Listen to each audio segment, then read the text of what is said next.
very clear for me, whatever happened in a past life, I had some, unresolved shit with women to come back and attend to. Right. And my path from very early on has been like, what is your relationship to women? What is man's relationship to women? What is the higher potential between men and women? Your life is going to be here, putting those things together.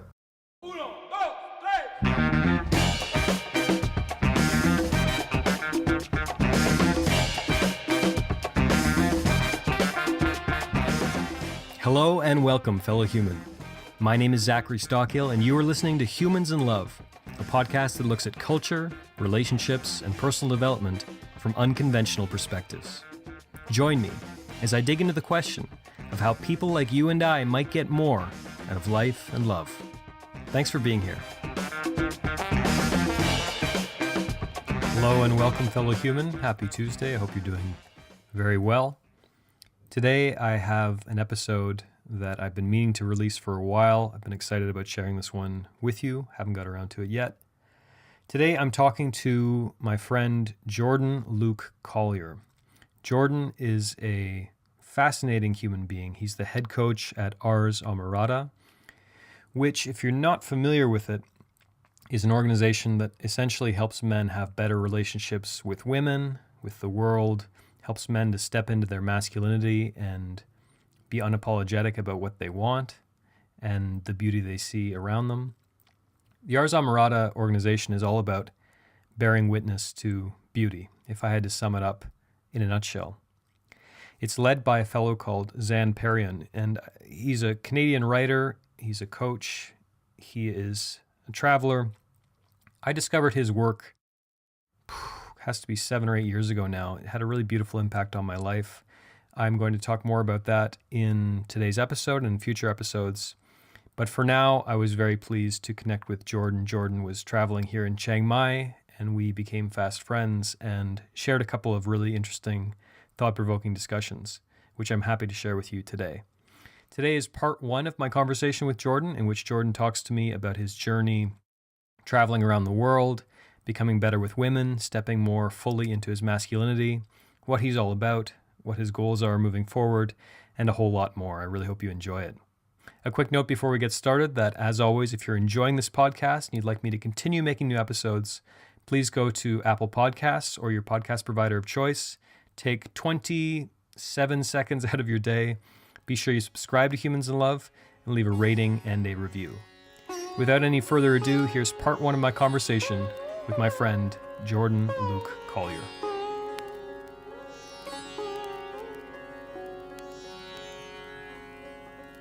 The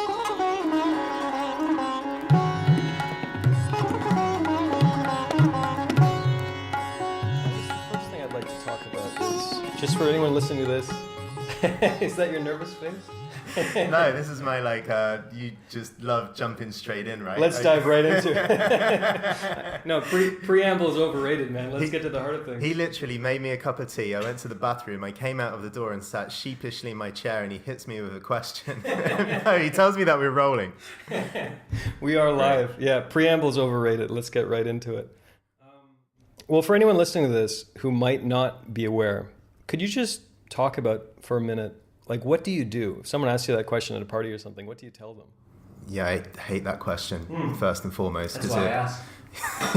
Yeah, put me on the back foot. Right. It's because I don't have a well thought out script for what it is. But if I try and give it my best version right now, I'm piecing together, let's say curating a rites of passage for men to undergo. And the rites of passage is designed to have them dive deep, first of all, into their masculinity, but the common thread throughout is beauty and adventure.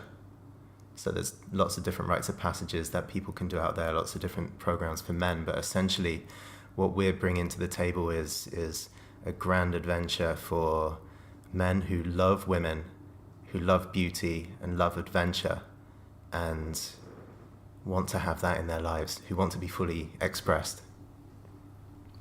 And you and I have talked a little bit about this, but I find it really interesting. And it's something that I probably haven't thought about as much as I could. Why are rites of passage important? Like, why are you doing this? I think for me, I have tried to create my own rites of passage.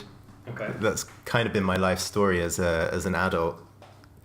Let's say to actually make it to adulthood, because I turned 18 and there's not really anything on offer. I mean, I finished my exams, I went to university, but there didn't feel like any grand transition.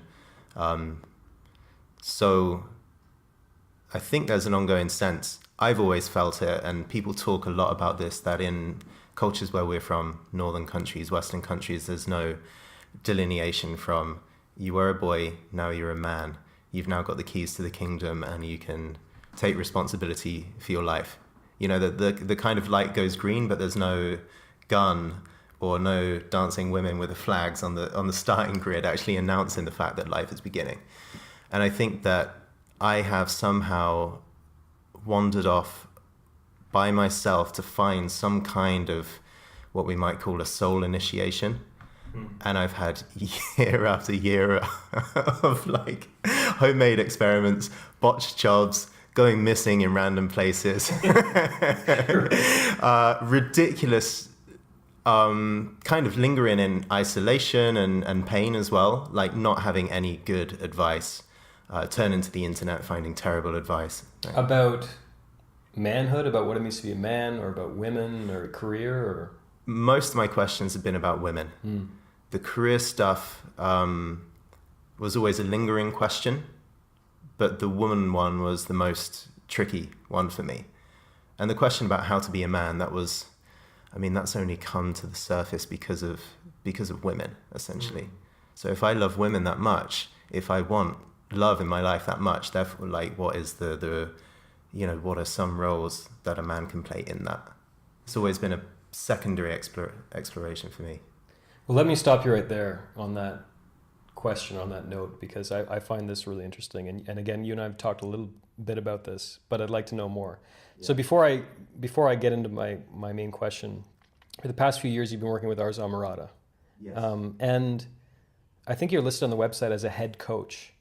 So what does that involve? Like, you have like weekly calls with like mastermind groups, or you're working with men one-on-one, or if you could talk a little bit about that.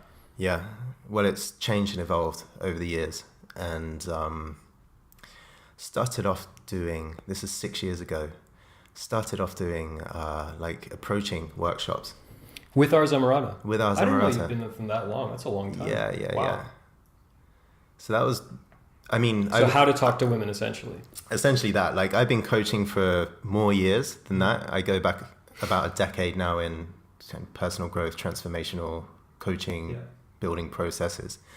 But the Ars Amorata stuff was started off with the way of approaching, and we would go down the street, or we'd go into Starbucks, or we'd go into a bar, or we'd go out to a club at night, and I'd walk with 2 or 3 other guys who were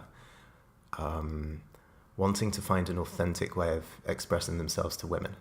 So it was, there's a lot of pickup stuff out there doing, their versions of approaching, but I wanted to find a way to help men hone their true, sincere, authentic way of approaching women and showing them that it's possible, essentially. So you got into this kind of shortly after Neil Strauss wrote his famous book, The Game. Not too long after that, right? Fair way after, actually. Okay. Yeah, I think that came in 2005, if I'm not mistaken. So yeah, I got my little hands on that book back in 2006. As did I. And read it through and was like, wow, this is incredible. I'm totally going to put this into practice, and in a year's time, I'm going to be amazing. And then I looked at all the things that I would actually have to say to women and go through, the hats I would have to wear and so on, and never I need an opinion on something. Right. Yeah. Yeah. I still hear from time to time, I'm out in a bar and a guy will say that and I just crack up with laughter. These lines long living on. Yeah, really sure. Living on. I have a feeling that book, for anyone who hasn't read it, the truth is kind of the most perhaps mainstream book about pickup artistry, shall we say. Rolling Stone writer Neil Strauss goes on this journey to transform from sort of a very nerdy, cerebral, very awkward young man into this world-class pickup artist.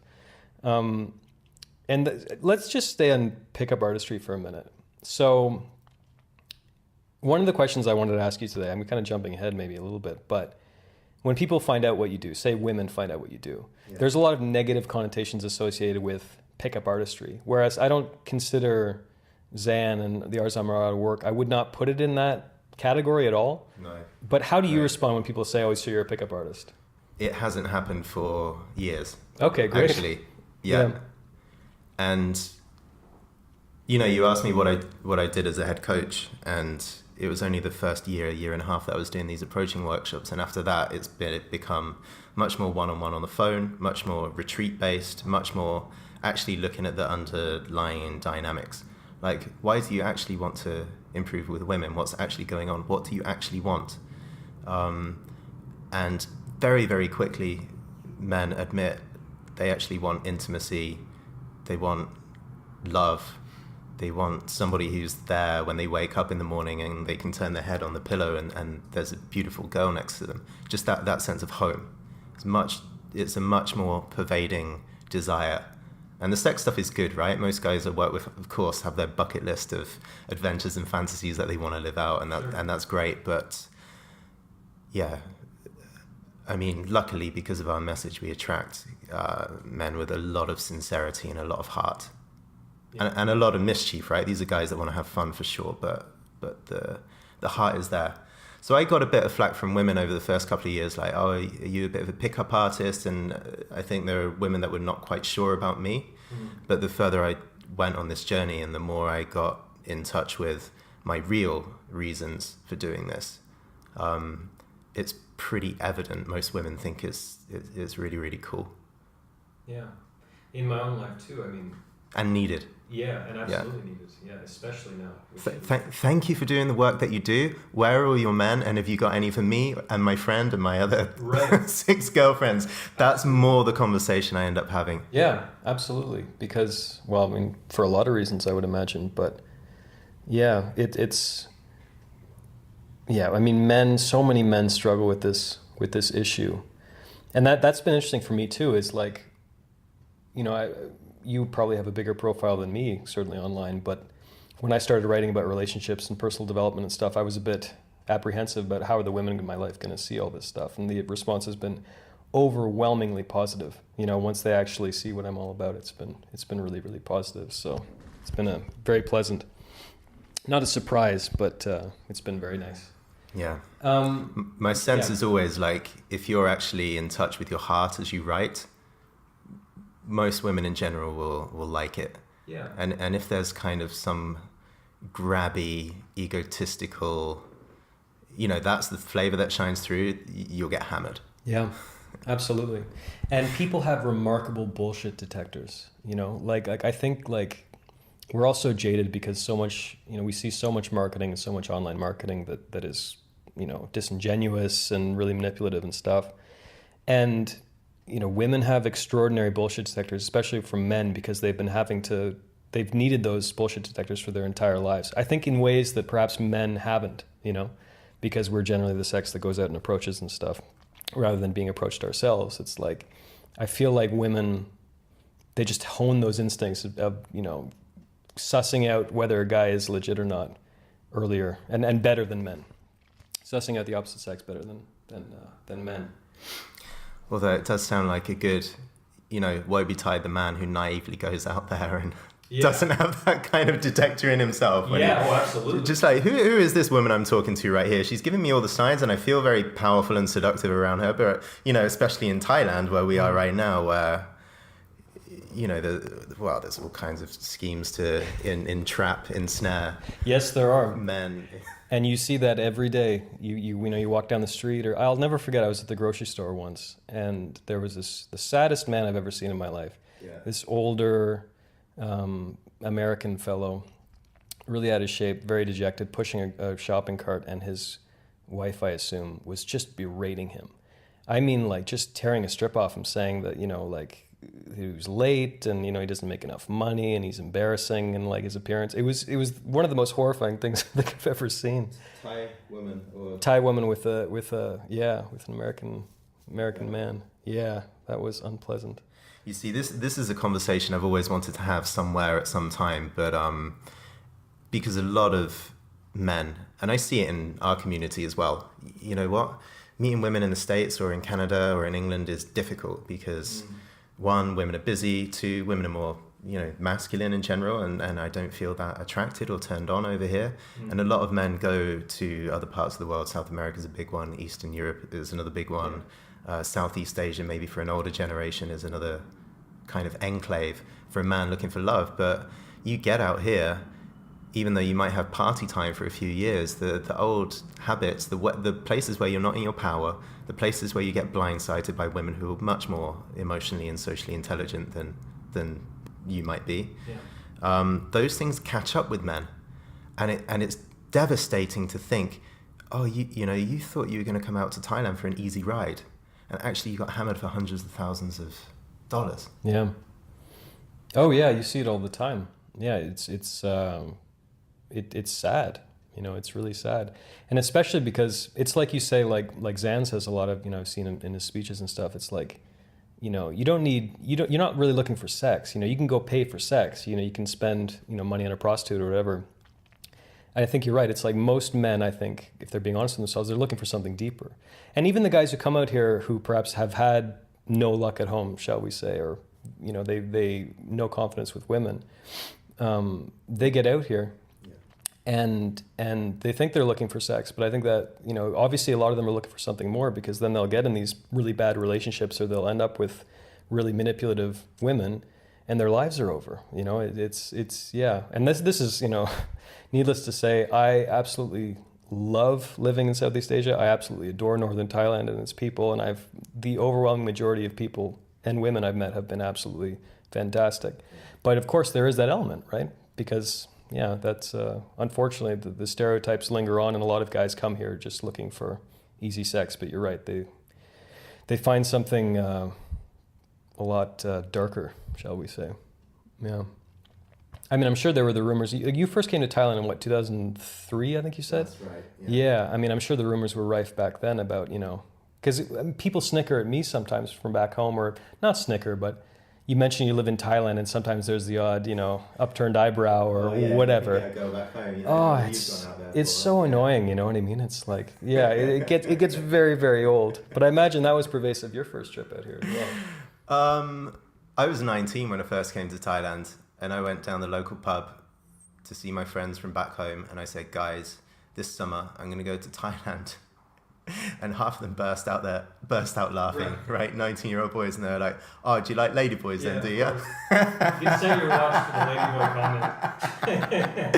And I was kind of like, you know, in that age, like trying to appear cool and then justify, no, it's got really good beaches and the full moon party is really great. You know, if if only you knew what it was really like. But you know, they all ended up coming out 3 or 4 years later. They heard about, you know, the treasures of traveling, and they ended up coming out here anyway. Oh, I mean, it's gorgeous. I think it's indisputably one of the best sort of quote unquote tourist destinations in the world, and especially for anyone wanting to dip their toes in the, you know, in the sands of Asia. I think it's probably one of the easiest places to land and get, you know, things are very easy here. You know, I mean, you've been to India, I've been to India. You don't have to go far to realize that it's not like this throughout the region. Yeah, I feel so lucky to live here. Going back, you said something that I want to touch on, something that I wanted to come back to. Well, I just want to know more about, you say about you went out searching for a long time, or you spent a lot of time almost looking for rites of passage, or looking for some, say, methodology or framework to advance in your life, to grow as a man, to get answers with women and stuff. I mean, how did you end up doing this work? How did you find Ars Amorata and Zan Perrion? What was the path that led you to that, basically? Yeah. If you could talk about that. Sure.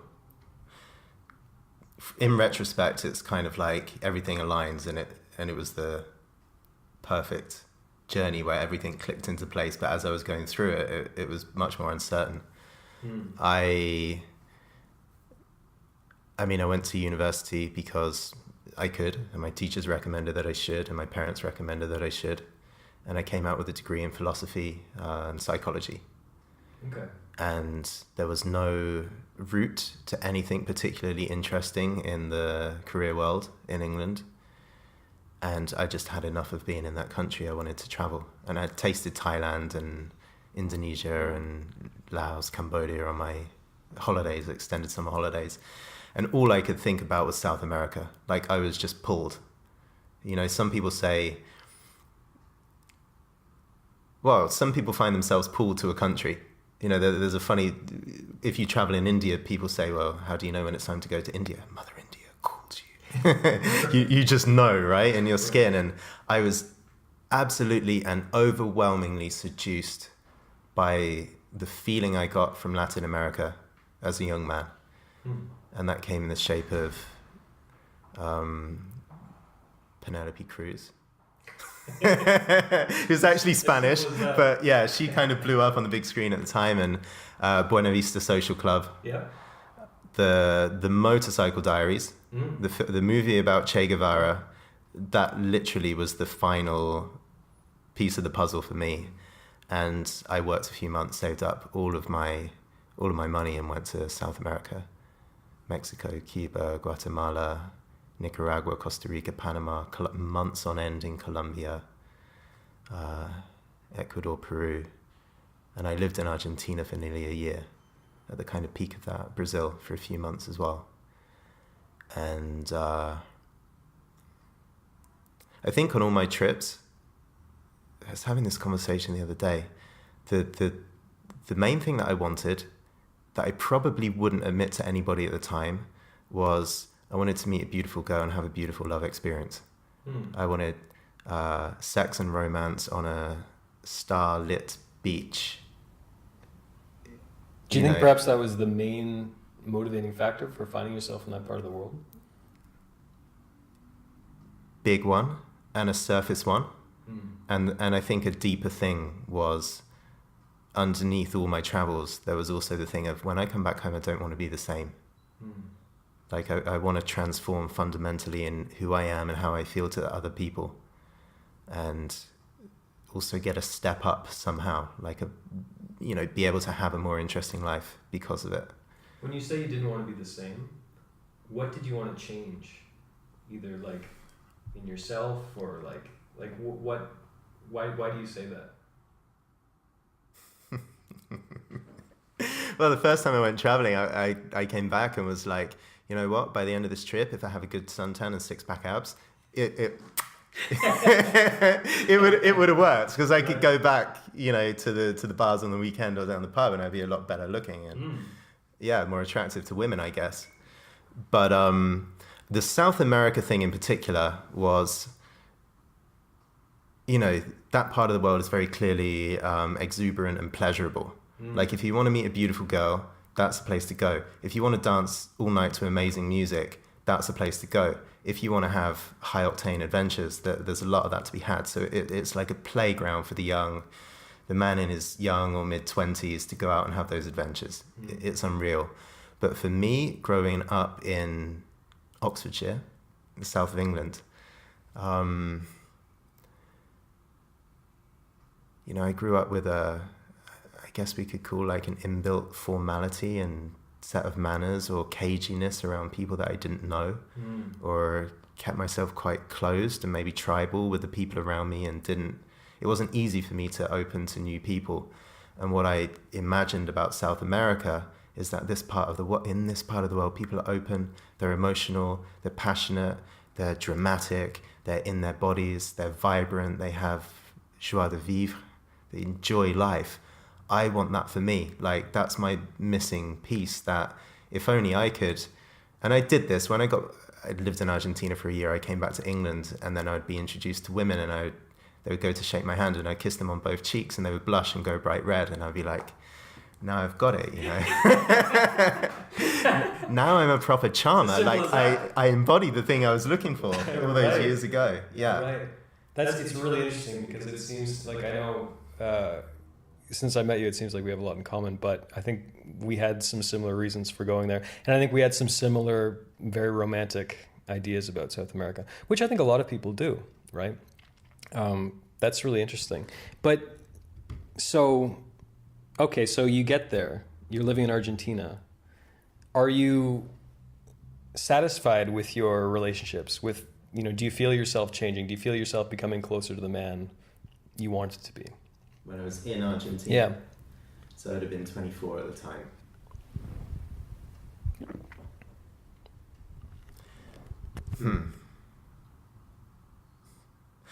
A few things happened around that time of that Argentina trip, which made it a bit more complicated. Okay. Which was, I felt that I had, like, without any assistance, without the game or without any coaching, like, this is long before I got involved in that kind of stuff, but I felt like I'd really figured a lot of things out with women because I had so many romances on the road leading up to that point, and I got to Argentina and it was very different.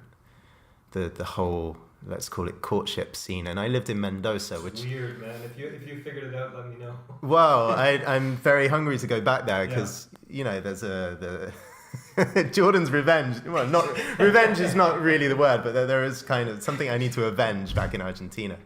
But it's not Buenos Aires, which is a cosmopolitan modern city. I lived in Mendoza, which is in the mountains, and they said everyone in Mendoza was like, "Why do you live here? This is kind of the most boring of the major cities, and the parties are better in Cordoba, the women are more beautiful in Rosario, and everything happens in Buenos Aires. And here we're like a mountain town, and we're super conservative." And the dating was really like that. Like, if you had a car, you could date women, and if you didn't have a car, you actually couldn't pick women up. Wow. Because of the sprawling, the buses after dark are terrible. You're a young Englishman on foot, I assume. I had no car. The cars were really expensive out there, difficult to buy. But the whole courtship thing there was really, really tricky. And I was getting advice from my Argentine friends, which was terrible advice. Like, every time they gave me advice and I followed it, it was bad. Were they trying to sabotage you? No, like, they also were really struggling with dating as well. So it was on good faith. Yeah. I remember this one night, like, I met this girl in the park with a couple of friends, and we spent 12 hours in each other's company as a little group, and she was totally into me. And she said at one point, we asked each other where we're from, and I said I was from England, and she was like, "Oh, my family wouldn't like that." And I'm like, "Where are you from?" And she said, I think it was Comodoro Rivadavia, something like that, but it was the town in Patagonia that was closest to the Falkland Islands, and that's where the Argentines lost the most amount of men in the war with the English. Right. So she'd grown. That's pretty fresh. That's in the 80s, right? 82. That's not long ago. 82, yeah. So the Falklands, from an English point of view, is kind of a minor war, but in Argentina it's a big story. And especially in her town, she grew up in a cultural stew of, we hate the English. That's just who we are. Right. We hate these people. And so there was this kind of, she fancied me and I was the enemy. There was a really hot tension going on, basically.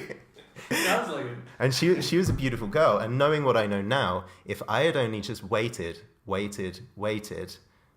something amazing would have happened. And at the time, all of the guys were like, "She's really into you. We can see the signs. We can tell that she likes you. You've got to kiss her really, really quick. Otherwise, someone will get in there first." And that kind of happens in Argentina. You take your eye off the ball and a quicker guy will come in and swoop your girl from underneath underneath your gaze. And I tried to make out with her really roughly and really too soon before the moment was ripe. And lost the girl. And then I thought I messed it up, right? So I was too timid to actually approach her again and, kind of laugh it off and see her again and be a bit more gentlemanly about the whole thing the next time. Yeah. And at the same time, I wrote to an Argentine friend who was living in England in my hometown, and he sent me my first David D'Angelo material. And that took me so off track. And when I read through that stuff, I got so... I was having women in my life, and that like put me completely on the outside of the land of women. It was very detrimental to my love life. David D'Angelo of Double Your Dating fame. Yeah, that was zero, probably zero your dating. Which is half your dating. Yeah, I think. I think that was probably the most popular dating resource for men for a long time. And you were saying that in some ways it still is. Like you say, you've dated women. You said the other day, where their divorced fathers are devouring David D'Angelo's. Yeah, I've seen David D box sets on girlfriend shelves. It's interesting. Yeah, and I think he has done some interesting stuff. I haven't read Double Your Dating in 10 years maybe, but I'd be curious to go back to it. So you're reading Double Your Dating. It halves your dating in Argentina.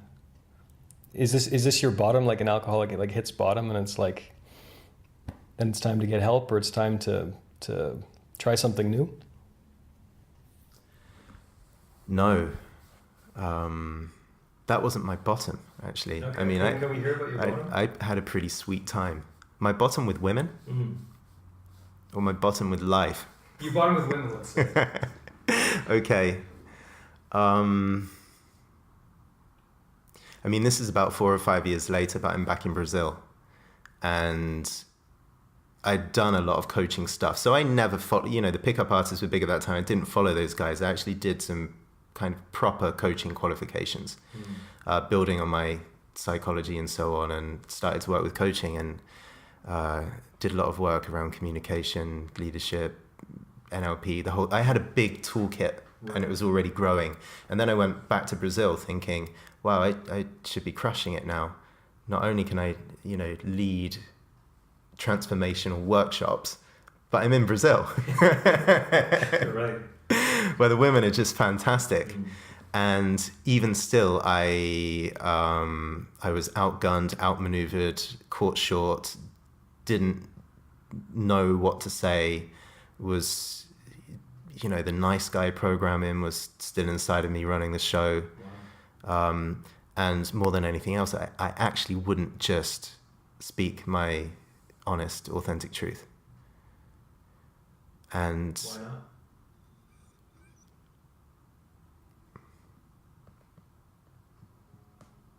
On one hand, I think the intensity to say, you know what, I really, really like you. I was seeing a girl at the time who was hot and cold.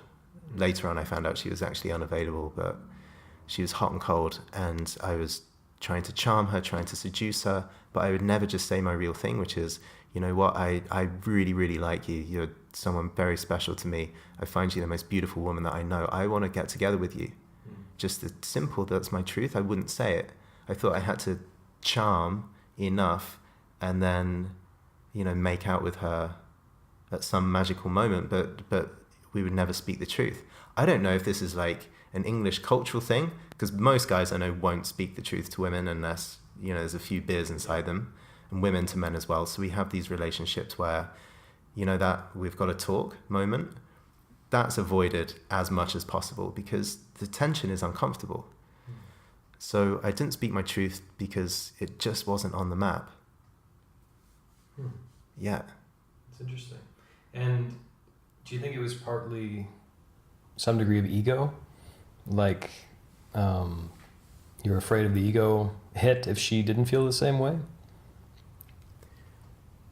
Maybe. But I actually think the truest answer for this is it was genuinely not on the map for me to actually just be honest about my feelings for a woman. And that's why it was so funny finding Zan, because I met him a couple of months after this.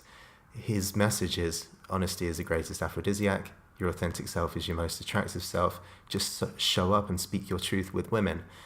And me and many other thousands of guys around the world think it's the most profound message ever. Yeah. Wow, I can just show up and speak my truth. It doesn't matter what she says, but there's an inherent beauty, and I can feel satisfied with myself as a man because I showed up and spoke my truth. Yeah.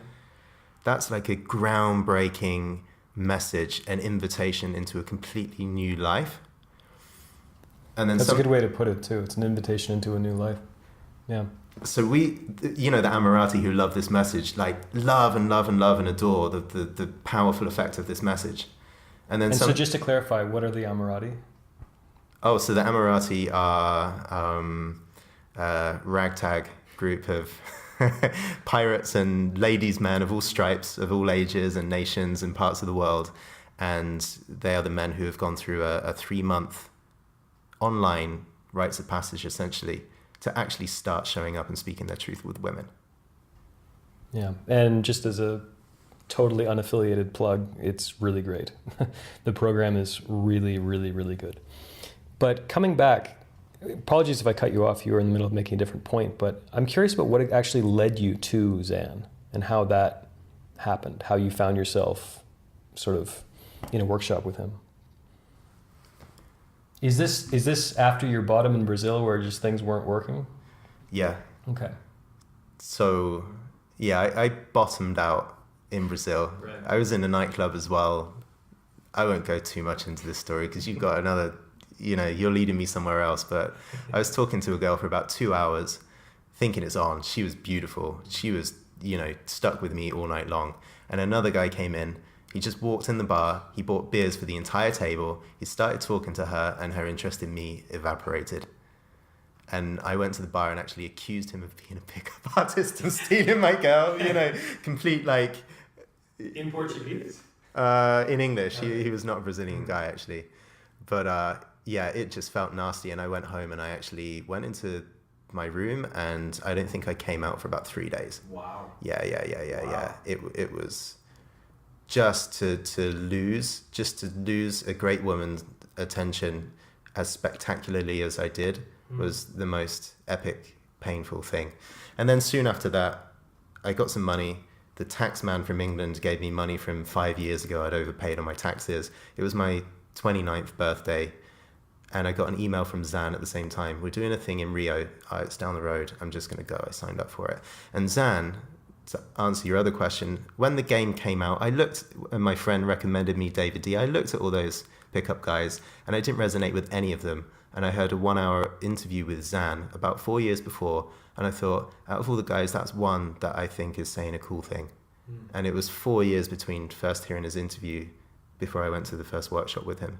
And it was another 4 months, and then I was actually working like full time on his team. Yeah. So what was that first workshop like? Amazing. Yeah. Still to this day, it was the most transformational 2-day thing that I ever did. So can you take us through it? I'm curious, like what was it like? What did you do? So this is something that surprises me still even to this day. The night before, we just met with him and Hans, who was partner with him at the time. We just met them, and I met the other participants, and just the fact that we'd signed up for a program where men were going to share their love for women and explore this was the most exciting and liberating thing. Like, the workshop hadn't even begun, but I went for dinner with 4 other guys, and it's like, you all love women as much as I do. You want to do something about that and show up with women as much as I do. You're as excited to be in Brazil and to be doing this workshop as I am. Yeah. That in itself was revolutionary, because I would never sit with old friends and say, you know what, I really love women, and I'm really shy about it. I never reveal my insecurities about that part of my life. It was just, I didn't want to lose face. Mm. And so to have full permission to say, wow, I love women, and these are the girls that I've great girls that I've had in my life, and these have been my screw-ups, and this is what I really want. To actually be able to say that with a full boyish excitement that I feel inside, yeah, it was a total revolution. And so the next day we sat, and Zan would speak, Hans would speak. We did a couple of different exercises, and there were some women brought into the workshop by the end of the day. The 21-year-old Brazilian woman basically swept in from Ipanema Beach with the wind blowing through her long curly hair, wearing these, long flowing flowery dresses, mascara. Oh man, the whole thing. And it was like, I went in and I did this exercise with these girls. I would never speak to women as beautiful as that in my normal life. And then to have the feedback that they really liked me, and that they liked the way I'd talk with them and the way I was, and the only thing that they would change about me or want more from me is just me being a little bit more forward and direct and bold. And now you're actually like, I've never been to one of these workshops, but I've seen videos and stuff. There's actually a woman on stage, and is there a mentor or coach kind of guiding you through like, just be more honest, or like even improving your body language and stuff, or like? No, not in this one. There were two women in a room, and Zan was like, I can tell the story. Usually I wouldn't reveal what would happen in this exercise because we would use it, and we haven't done it for a number of years. But diversions are what? Zan was kind of like, looked at me in the eye, and like he had a powerful influence on me at the time. I was a bit like, shit, this is a guy who blah, blah, blah, great seducer guy, very famous, traveling around the world doing these workshops. And he was like, looked at me in the eye. First time I'd spoken one-on-one with him, Jordan, it's been good. It's been all right having you here this morning. You brought a good energy. You're listening and paying attention. I honor that. But you've got a mission. And if you don't actually complete this mission, we're going to have to send you home. And, I'd rather you succeed, but if you bottle out, you can't continue with us. Wow. And he said it with an energy that scared the living shit out of me. Like, he was serious? No. Oh. Okay. No, he wasn't, but it was enough to get my whole nervous system Right. on edge, right? So like my belly's shaking, my heart's shaking, the whole thing. I'm in my mind, I'm like, I don't want to go home. I really like this. I don't want to get suspended. And he said, I got a mission for you. You're going to go in that room over there. And as soon as you go in the room, you're going to know what it is. And you got 2 minutes. Good luck. And I'm like mortified, the fear of speaking in public, speaking on stage, those steps you take to come out of the kind of green room to turn around and face your audience to speak. It's like that on steroids. I mean, I did a few Toastmaster things and nothing compared to how nervous I was to walk into that room and open the door. And I open the door and I don't know what's going to meet me in this room, but I go in and all I see on the sofa in front of me is the two most gorgeous, feminine, Brazilian young women. I love it. That's so smart. It's such a cool exercise. Yeah. So what was the rest of that? What was that interaction like? So I just stood there and I went in there and I just smiled my head off because one of the nerves and the tension, and then seeing the girls, I'm smiling, and then the girls start smiling and I'm like, wow, okay. And the only thing I've got in my head is listening to Zan lecture all morning about speaking your truth. So I'm like, damn, now's not a time to kind of cover it up and act cool. I need to speak my truth. So the first thing was like, wow, what a surprise. You both look amazing. Right. and I just, spoke my complete delight to be seeing these women, and they start shining and smiling. And then the next thing is like, oh, there's no chair for me in this room. I have to sit down and be comfortable. Otherwise I'm, just going to be stood there in front of two women. So I found a chair and just sat there and spoke some things in Portuguese because I spoke Portuguese. Then I left the room and I'm elated. It's like the biggest, like the happiest feeling of my entire life. And the guys come out one by one because everyone does the same thing. And then later on in the afternoon, it gets revealed that in the back, behind the women, which I never saw because I was just looking at the women, stupefied by their beauty. Behind the women the entire time was a camcorder. Okay. So our entire quote unquote performance was captured. Wow. And then we sat around as a group and just watched all our entrances on the camera and then got a bit of feedback. Wow. Yeah. And after that, I went up to the guys and I was like, listen, I know you're doing another workshop next week. I know I'm here for 2 days. I hear the guys are staying around for 7 or something. I want to be in. Like, I've got to do it. Like, I'm not ready to go back. I have to sit in this energy. I have to. And I did. And then, 9 days later, when I took the bus back to Sao Paulo, I was literally transformed. Wow. And it was dating 3 or 4 times a week, every week, having been on no dates for, I don't know how long, a year, more than a year, dating 3 or 4 times a week. It was just like a playground. 9 days from 0 to as many women in my life as I could handle. Wow. And see, I don't know if you encountered this when you were in South America, but sometimes you'd be in a hostel, for me, you'd be in a hostel or something, and people would say, well, Colombian girls are like this, Argentine girls are like this, Brazilians are, like that kind of thing. Did you find like you'd have to really adjust across cultures to communicate with women in the way you wanted? Did you find real distinct differences? Because you mentioned Argentine girls, and I had a few experiences when I was in South America that were not baffling with Argentine girls, but it was like, this is a different type of animal. Like I've never really encountered these kind of messages and stuff.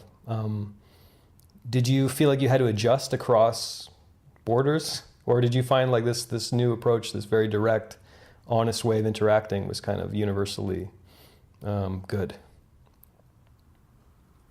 It's funny because that's a conversation that we had a lot, or I indulged in a lot when I was traveling.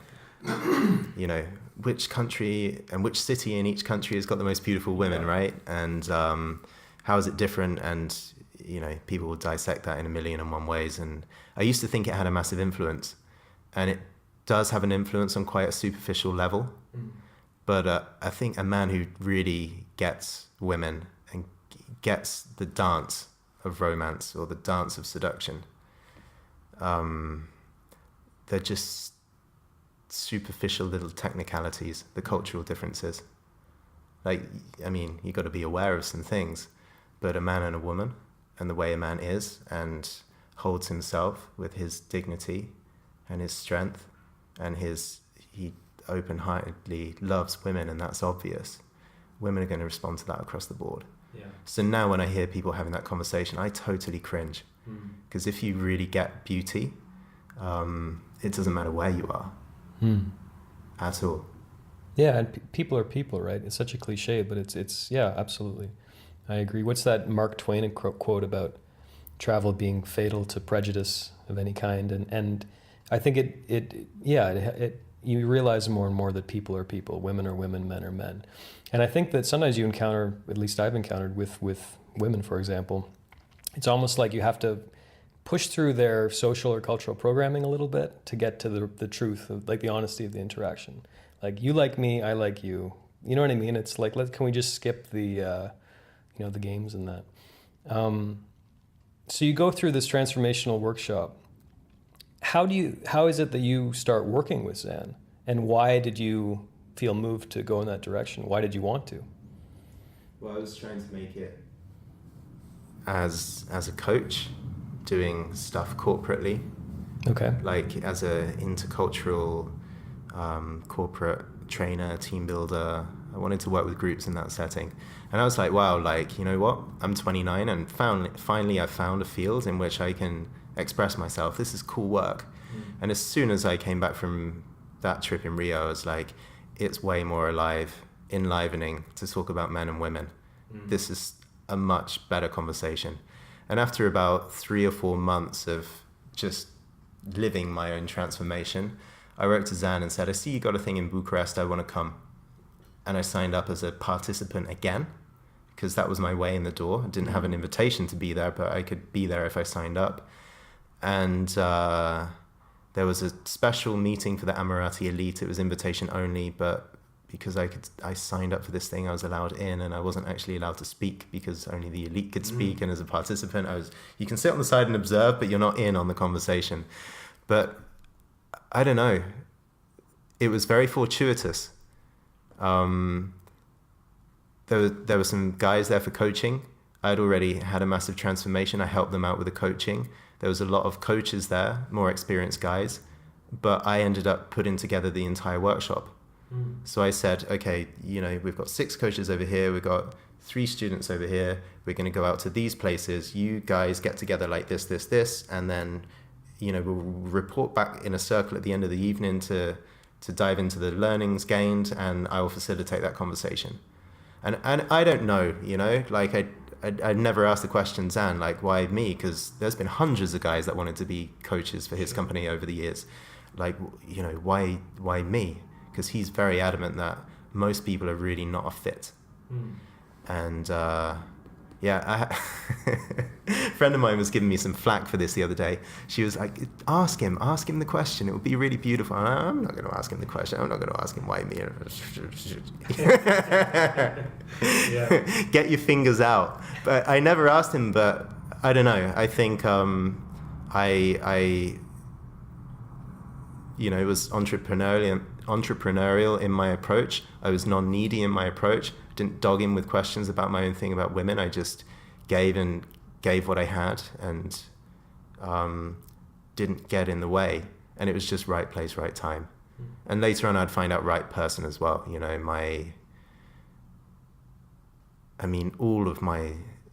All of my searching from the age of 5. I was at a holiday park with my parents, and there was a little blonde-haired girl, and she was playing in the corner with 3 boys, and I saw her from across the room, and my heart was on fire. I wanted to approach this girl, and she was about 5, and I was 5, and I was too shy, and I sat there looking at her for about 45 minutes, and in the end, I wrote a letter, and I gave it to my auntie, and she walked over there, and she gave it to her, but I had approach anxiety at the age of 5. So, in different ways, the journey to find, journey to women, journey to beauty, journey to love has been, for better or for worse, my path. So it's Ars Amorata is the thing. One of the things I'm studying right now, because we're doing a vision quest, the upcoming program that I've been designing here in Chiang Mai and that we're going to roll out, that we're already starting to roll out. We're actually doing a vision quest as part of it. And there's a term I love, which is soul initiation. The vision quest, that whole process is designed to put you in touch with a sense of purpose and a sense of who you are, which is out of grasp of the conscious mind. So you wake up in the morning, you get on your computer, you take a few coaching workshops, you travel a little bit, you talk with your friends, you try and figure out your purpose.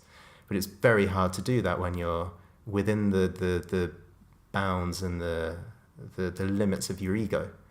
So the vision quest is a method where we can actually have a transcendent experience, a transpersonal experience, and get a sense of okay, what is my soul?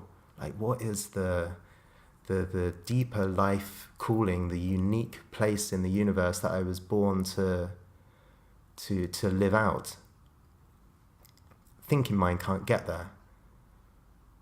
But it's become clear, I've had some of these experiences, higher states of consciousness or so on. It's very clear for me, whatever happened in a past life, I had some, unresolved shit with women to come back and attend to. Right. And my path from very early on has been what is your relationship to women? What is man's relationship to women? What is the higher potential between men and women? Your life is going to be here, putting those things together. And did you feel shortly after joining Ars Amorata and going down that path, did it sort of just feel right? This is the work that I need to be doing? Yes, and I've been in and out of that as well. There's been moments where it's this feels a little bit less right. Maybe I should look somewhere else. And then I've come back in and I've seen something new in the message, or my relationship with the community changed. Yeah. So there's been bits of questioning and wavering and looking over my shoulder. Maybe these guys have got a better approach, or maybe this is a ship that I should jump upon. Always questioning, and I always come back. Yeah. And you've been with them for 6 years? Yeah, 6 years. Wow, that's yeah. So you've coached, do you have a ballpark guesstimate of how many men you've coached over the years? In this area in particular, women, sex, and dating kind of thing? It's difficult because some I've had for a 9-day retreat and it's gone extremely deep, and then I won't speak to them much afterwards apart from the odd email here and there. Right. Some others I've only ever met in a Facebook comment, but we've had 5 years of dialogue. Sure. So, adding all that together, I guess it's getting on for 1,000. Right. And this might be a difficult question, or it might not be, but I'm curious about, do you see the same issues or the same problems or the same struggles or questions coming up over and over and over again with these men? Do you think are there kind of universal struggles that you find yourself addressing with these guys over and over? Yes and no. Yeah. Like similar struggles come up again and again and again, but there are women have so many thousands of ways to be complicated for men to handle, right? So there's usually something new and interesting on the radar. Yeah. What are some of the most common? What are some of those common questions you get?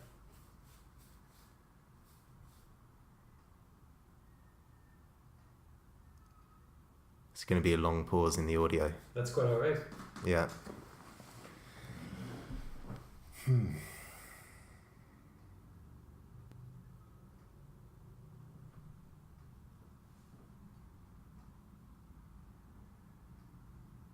Or even just common struggles.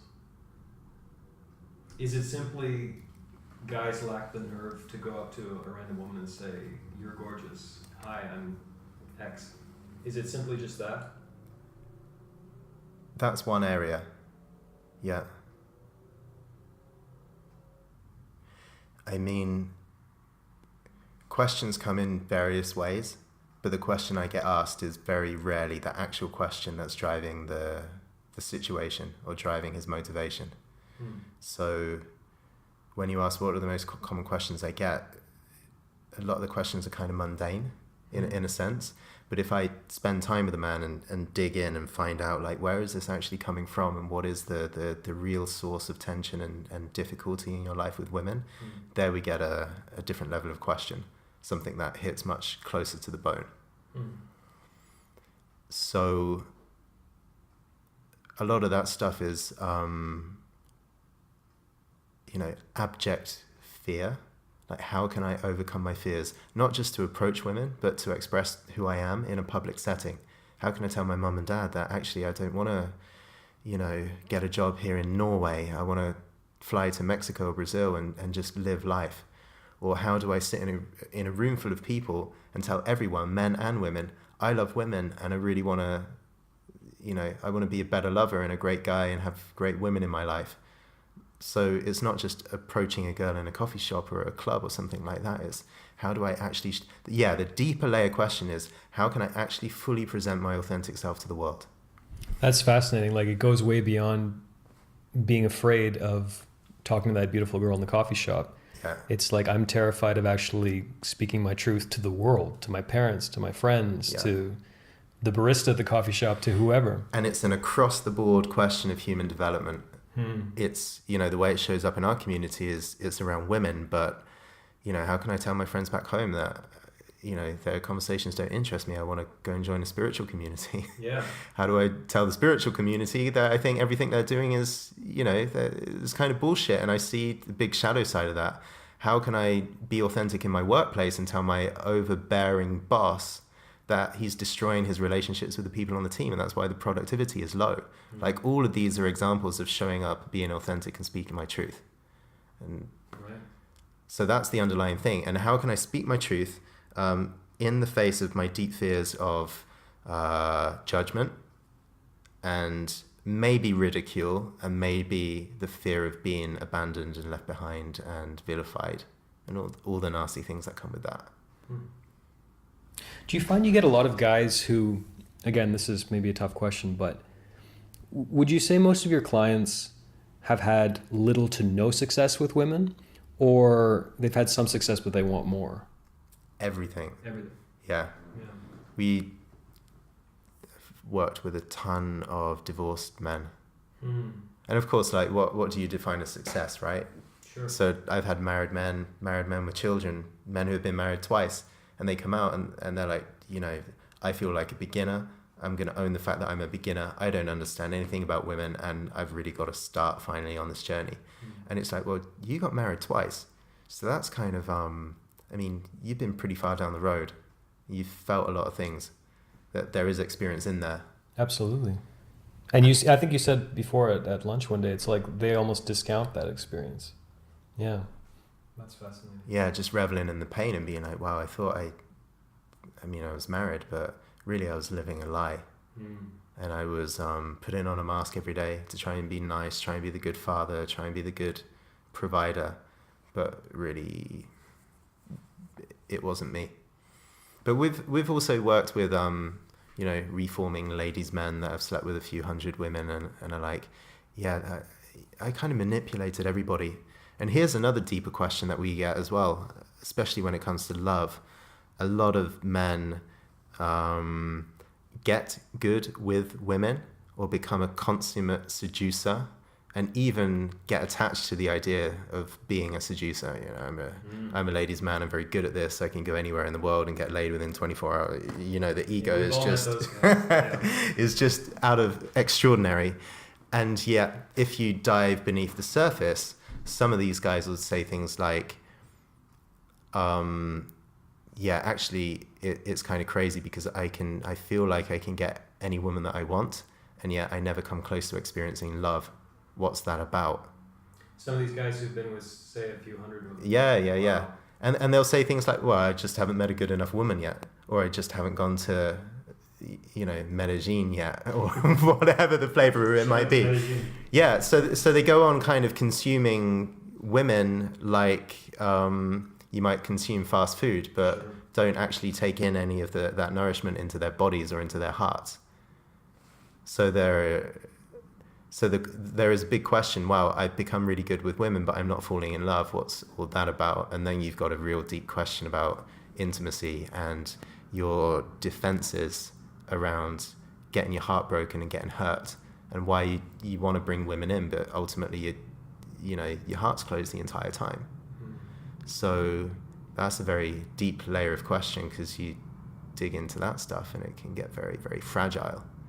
And it's something that's happened to me along the way, because after a couple of years, of course, with hanging out with people like Zan and these great, seducer types, I became competent at meeting women. And luckily it's very easy. This sounds kind of weird, but it's very easy for a man to hide behind being a good lover of women and then actually never show up.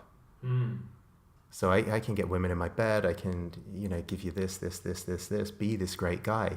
But never actually open himself up and be vulnerable, or never put himself in a place where he might not be holding the power in the relationship anymore. Yeah, that resonates with me. I think I had a period where I was feeling something like that. And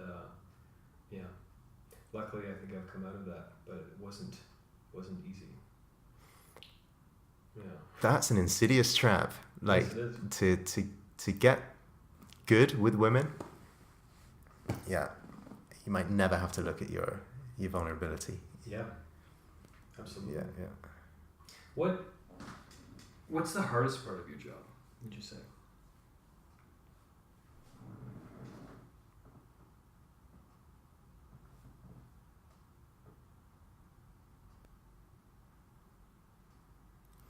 I think the hardest part of my job is two things. One is dealing with myself. What do you mean by that? There's a level of expression in my coaching, or particularly when it's about creating an artifact, right? This is a piece of writing, or this is a course that I want to create to meet my own standards artistically. Because I actually see myself more as an artist than a coach. It's something I've always suspected, but only come to realize just recently. I'm not practically trying to help people find solutions to their dating lives again and again and again. I'm happy for no. There's a way that an artist will say, with this piece, I want to transform culture or open someone more up to love or a different kind of questions by creating this art piece. Right. And so there's something about the way we're building a community with Ars Amorata. Zan does this with his book. It's a beautiful...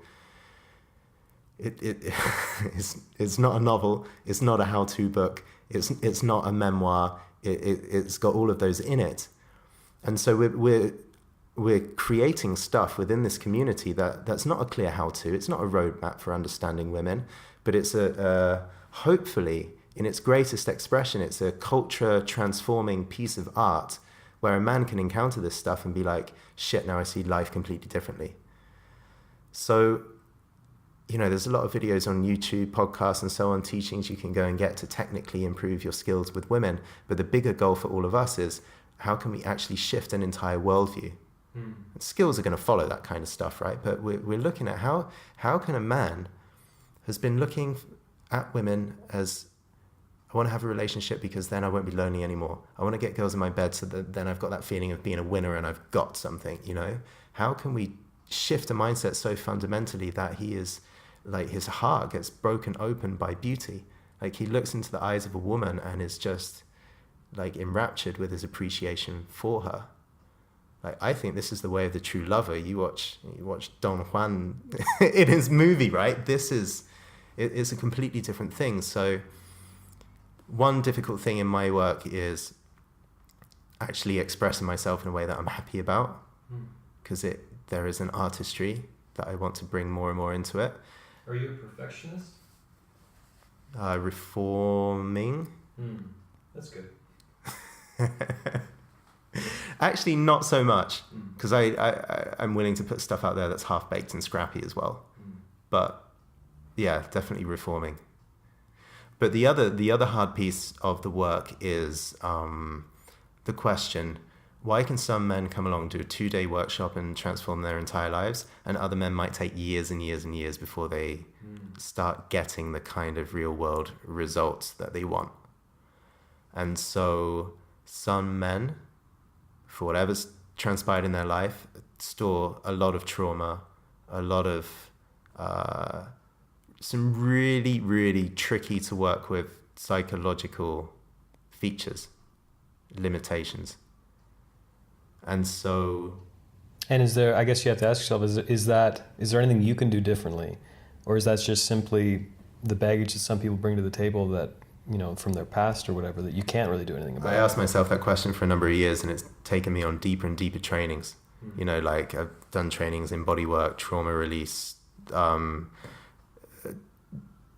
looking into psychodynamics, like what is the what was your relationship with your mum? Sure. That kind of stuff, and really dived into those fields. And at the end of it, I've got a choice. Do I then want to become a therapist so I can help the men who have got the most tight tangles around women? No, actually, I don't want to be that guy. I'd rather stay in connection with someone and be like, you came to our workshop, you learned some things, you've taken a step forward, and you've got some deeper stuff to go on.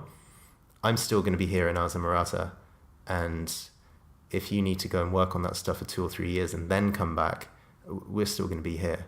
And I will salute you the entire way as long as you're moving forward on your path and doing that work.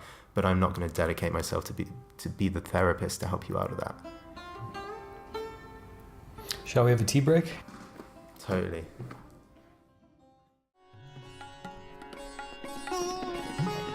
Curious for your thoughts on. I think we talked a little bit. There's I suppose you call him a dating coach in Australia called James Marshall, with a company called The Natural Lifestyles. And I think a lot of their stuff is really, really good for men. And he talks about it being an essential life skill for men to know when to end a relationship, when to move on. Yeah. This is a tough question, but do you have any thoughts on that? Like when is it time to move on? Because he talks about a lot, and I think he's right.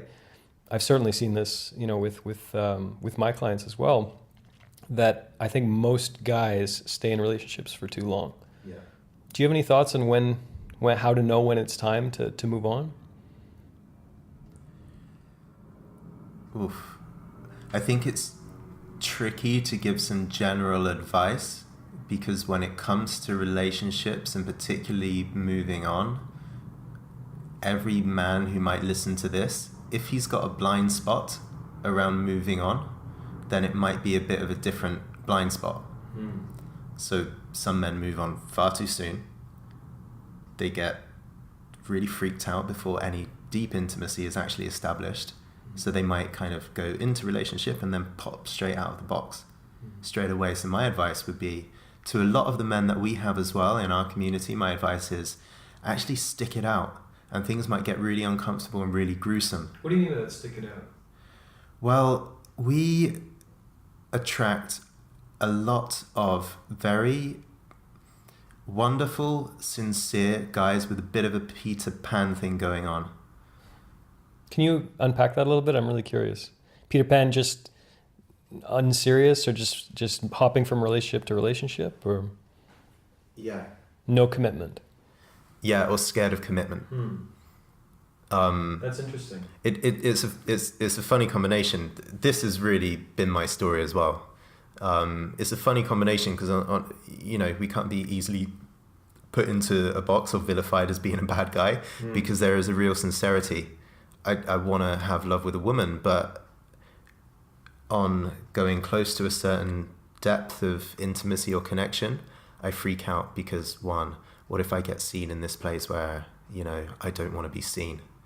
What if she finds out how deeply inept, unlovable, shameful, unworthy I am as a man? Like, if she gets a sniff of that, then she's going to leave me anyway, so I might as well eject myself while the going is good. And three, like, if I actually make a promise or a commitment, I don't know if I'm going to be able to live up to that. And really flying back to the rites of passage thing, a lot of us men haven't, our bodies and our passports display elements of being a full-grown man. But there's a way we need to know deep in our soul that we've lived our life enough so that we can actually openly and wholeheartedly commit to a relationship. And for so many men, there is this lingering thing. I haven't quite lived my life enough yet. I haven't traveled enough. I haven't succeeded enough. I haven't got my business where I wanted to get it yet. I haven't sown my wild oats. I haven't got enough, flags, or whatever it is. Or that fantasy I had about the Cuban girl and dancing all night with a salsa is still in my head. I can't let that go. I need to travel on and seek the beauty I'm seeking. So a lot of men eject from relationships too soon. That's fascinating. Yeah. Yeah, that's interesting. Because it seems like, in my experience, I see the opposite of that. But what you're saying makes complete sense. Yeah. And then there is, of course, the opposite one. And I think there's a couple of questions behind this. Like, one is, the deeper thing about men, what we're looking for more than sex is home. And I think if we can be in a relationship and a woman envelops us and has us feel a sense of home, that can become very, very difficult to leave. Yes. Because if you don't feel able to actually meet a woman, put your interest and your desire openly on the table and begin a new relationship, it's like, if I walk away from this, I might not ever find that sense of home again. I'm going to have to go through the loneliness, the uncertainty, the ineptitude of trying to meet women and failing, the dating game where actually 8 or 9 out of the 10 women that I meet are going to be like way less compatible than the woman I'm already with. So a lot of men find themselves in situations where they settle. Yes. And some men stay in a relationship far too long, maybe, and some men go into relationships they should never get into in the first place because they find a sweet sense of home, but they're not in love with the girl. And that happens like routinely across the board.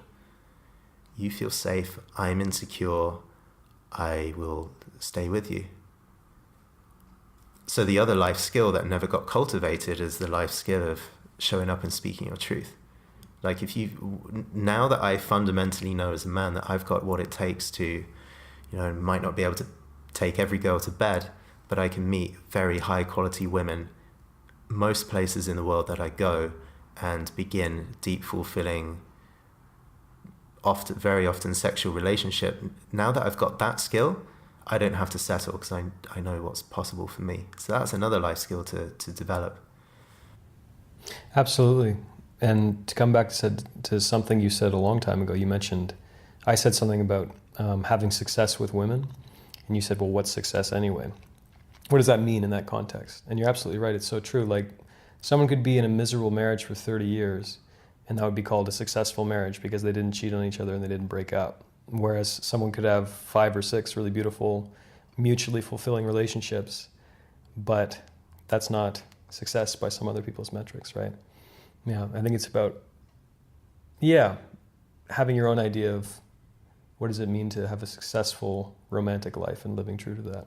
So here's a question for you and for me and for everyone who's listening. what does success with women, or if you're a woman and you like men, or if you're homosexual, what does success with men, what does success with the opposite sex mean to you? What does it look like? Yeah. Whew. Turning the tables, Mr. Interviewer. Yeah, I see what you've done there. Ultimately, I want to...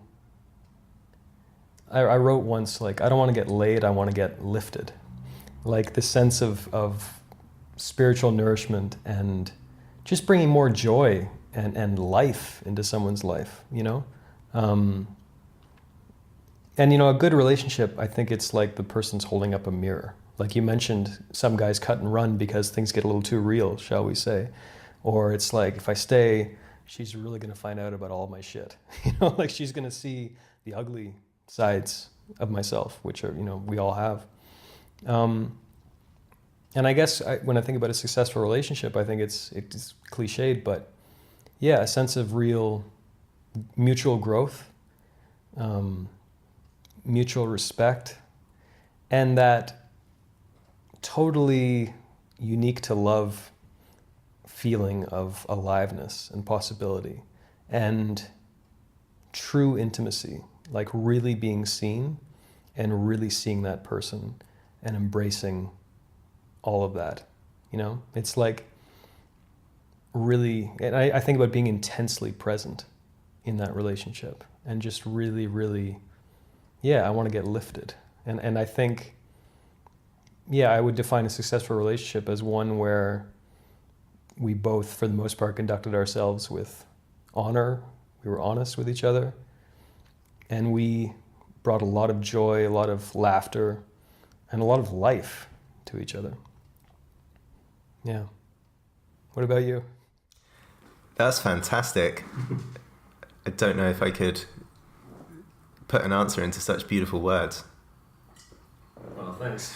Just like the second piece of that is, I noticed you didn't give a certain length of time to that.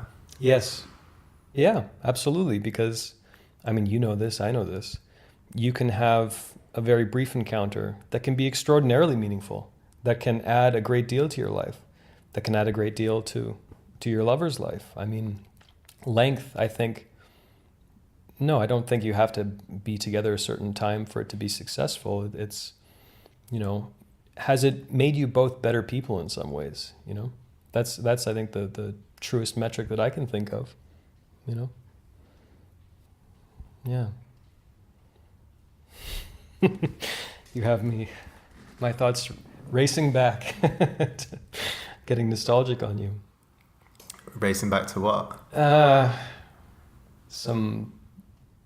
I've been very blessed in my life to have known some truly extraordinary women. Yeah. Not dozens, but some really, really, really great women. And the gifts they've given me, it's very difficult to put into words, because I hear men talk about women sometimes in terms that I can't relate to, where it's like, and I want to look at them and I feel in some ways very sorry for them. It's like, because I can tell, it's like, you've never known a really great woman, have you? You've never had that experience where you meet a woman who just really rocks your fucking world, and you rock hers, and you really, that, like that sense, like I don't know how to put it better, that sense of aliveness, of vitality that really you can only get, you can't get it from skydiving or doing cocaine, or it's like that feeling you can only get from really having an extraordinary and honest and beautiful encounter with a beautiful woman. There's nothing better than that, And I feel sorry for guys when I meet them, and you can tell within, a couple hours of knowing them, it's like, oh, you've never had that at all, have you? You don't. Yeah, absolutely, yeah. And I don't know. I think in my life, I've certainly had times where I wasn't feeling like I was connecting with women in the way that I wanted to, but I feel like throughout my life, I've been pretty fortunate in that, yeah, I've known some extraordinary women, and I've had that in my life more often than not, which is pretty great. Yeah. You really have turned the tables around. What? You're spitting gold, like. But Well, this is my favorite piece of the podcast so far. Oh, really? Yeah, this is what's amazingly more, said. Like, one thing I can relate to Zan 100% about, it's like, what's a better topic than women? What's more interesting than women? What's more fascinating to talk about than you know, sex and dating and relationships and stuff? Like, what can you think of something? I can't. You know? Death, right. George's making fun of me, I think, because I told him that I have a countdown on my computer, which says. So I think the average. This is going to sound messed up to people, but I don't care. So on my computer, I have a countdown timer, but today it says 48 years, 11 months, and 15 days until the game is over. So I think I calculated the average age for a Canadian man to die is like 78 or something, and I just turned 30. So, yeah. Well, let's talk about death, actually, because I think you and I might differ on the way we see it, right, the way we approach it. For me, I got, when I was probably about 19, 20, I started becoming very, very interested in Buddhism and emphasis on the present moment, and I went to India. Spent some time in Varanasi, and you know, watched these funerals taking place and the burning bodies, and that, I think that trip, that first year I spent in India, that really shifted my perceptions around death. It got me thinking about it in a different way. And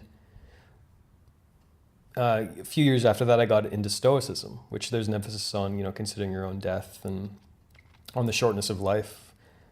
By Seneca, and I read some materials, and it got me thinking that I want to think more about death in my own life, and I want to think more about my own death, because it's like I told you I watched the Jim Jarmusch film Dead Man recently, which, spoiler alert, ends with a death. Wait. Yeah, and I found it really motivating and inspiring, and because the game is going to end, and my time is not, you know, going to last forever.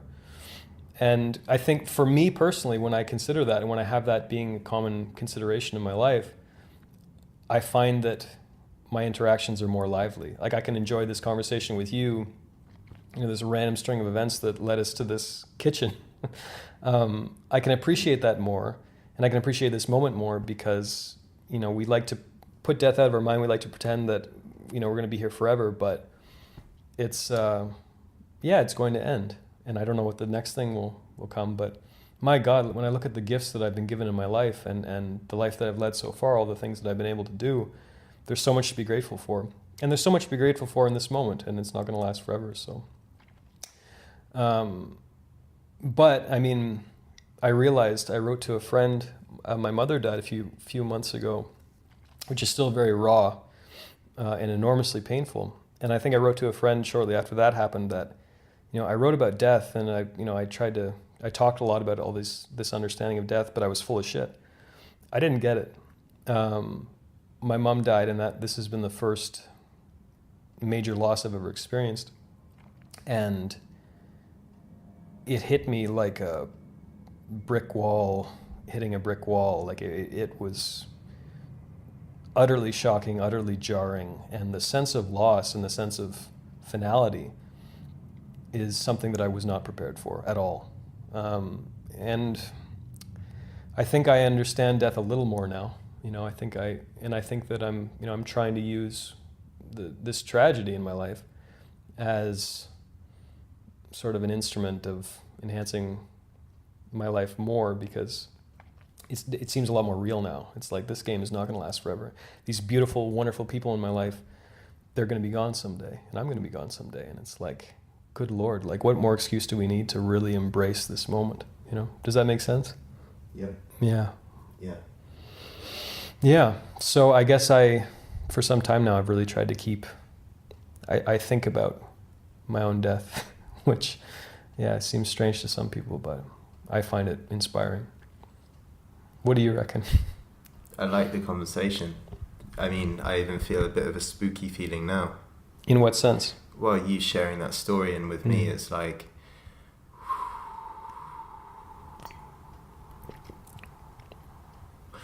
it's a big thing to consider. Yeah. You know, I could say heavy, but I mean, heavy has the connotation of, you know, let's not go there, it's not fun, but actually I feel warm towards it. Like, I would like to, I think you're probably better versed with death than I am. And I only started to explore the topic because people that I look up to and find quite wise told me to become intimate with death and what that actually means. A lot of Eastern traditions, they emphasize that kind of be friends with death, or, you know, something to that effect. I forget who said this, but it was so pithy and so perfect. I forget where I read this or who said it, but someone said, isn't it amazing that when we're born, that's the only thing we know, that we're going to die. That's it. That's the only guarantee, literally, in life. And we spend most of our lives trying to forget that and put it out of our mind, you know? It's like the irony of ironies. It's, yeah. I've been great at that. Yeah. Yep. Yeah, so have I in certain periods of my life. Absolutely. Yeah. I'll share a couple of stories. Please do. This is my previous relationship to death. Okay. And even now it's like I'm fascinated by it, and I'm not very well versed in this conversation. You know, like bring in a beginner's mind to death, right? Right. How about that? I am typical Sagittarius type, which, I mean, if you know what that is. I know like very, very little about horoscopes, so enlighten me. So believe what you want about the horoscope. I just like it because it describes a part of my personality so succinctly. But I'm ever adventurous, ever optimistic, always, you know, if I get into a problem, I'm going to land on my feet, you know, like the cat. I've got 9 lives type thing, and everything I do is going to turn out wonderful. Like, that's my fundamental orientation to life. So it's been really good, you know, to live a life of adventure, and somehow questions around love or loneliness or heartbreak or longing and that side of the street, that's been my, you know, I haven't suffered death around me, but I've had 2 near-death experiences. Really? Yeah. And it's so freaking weird how I feel that this has not really marked my life in a significant way. And I reckon it's a massive denial. Like, you know, the conscious forces or the unconscious forces that want to suppress these experiences have put them way outside of awareness.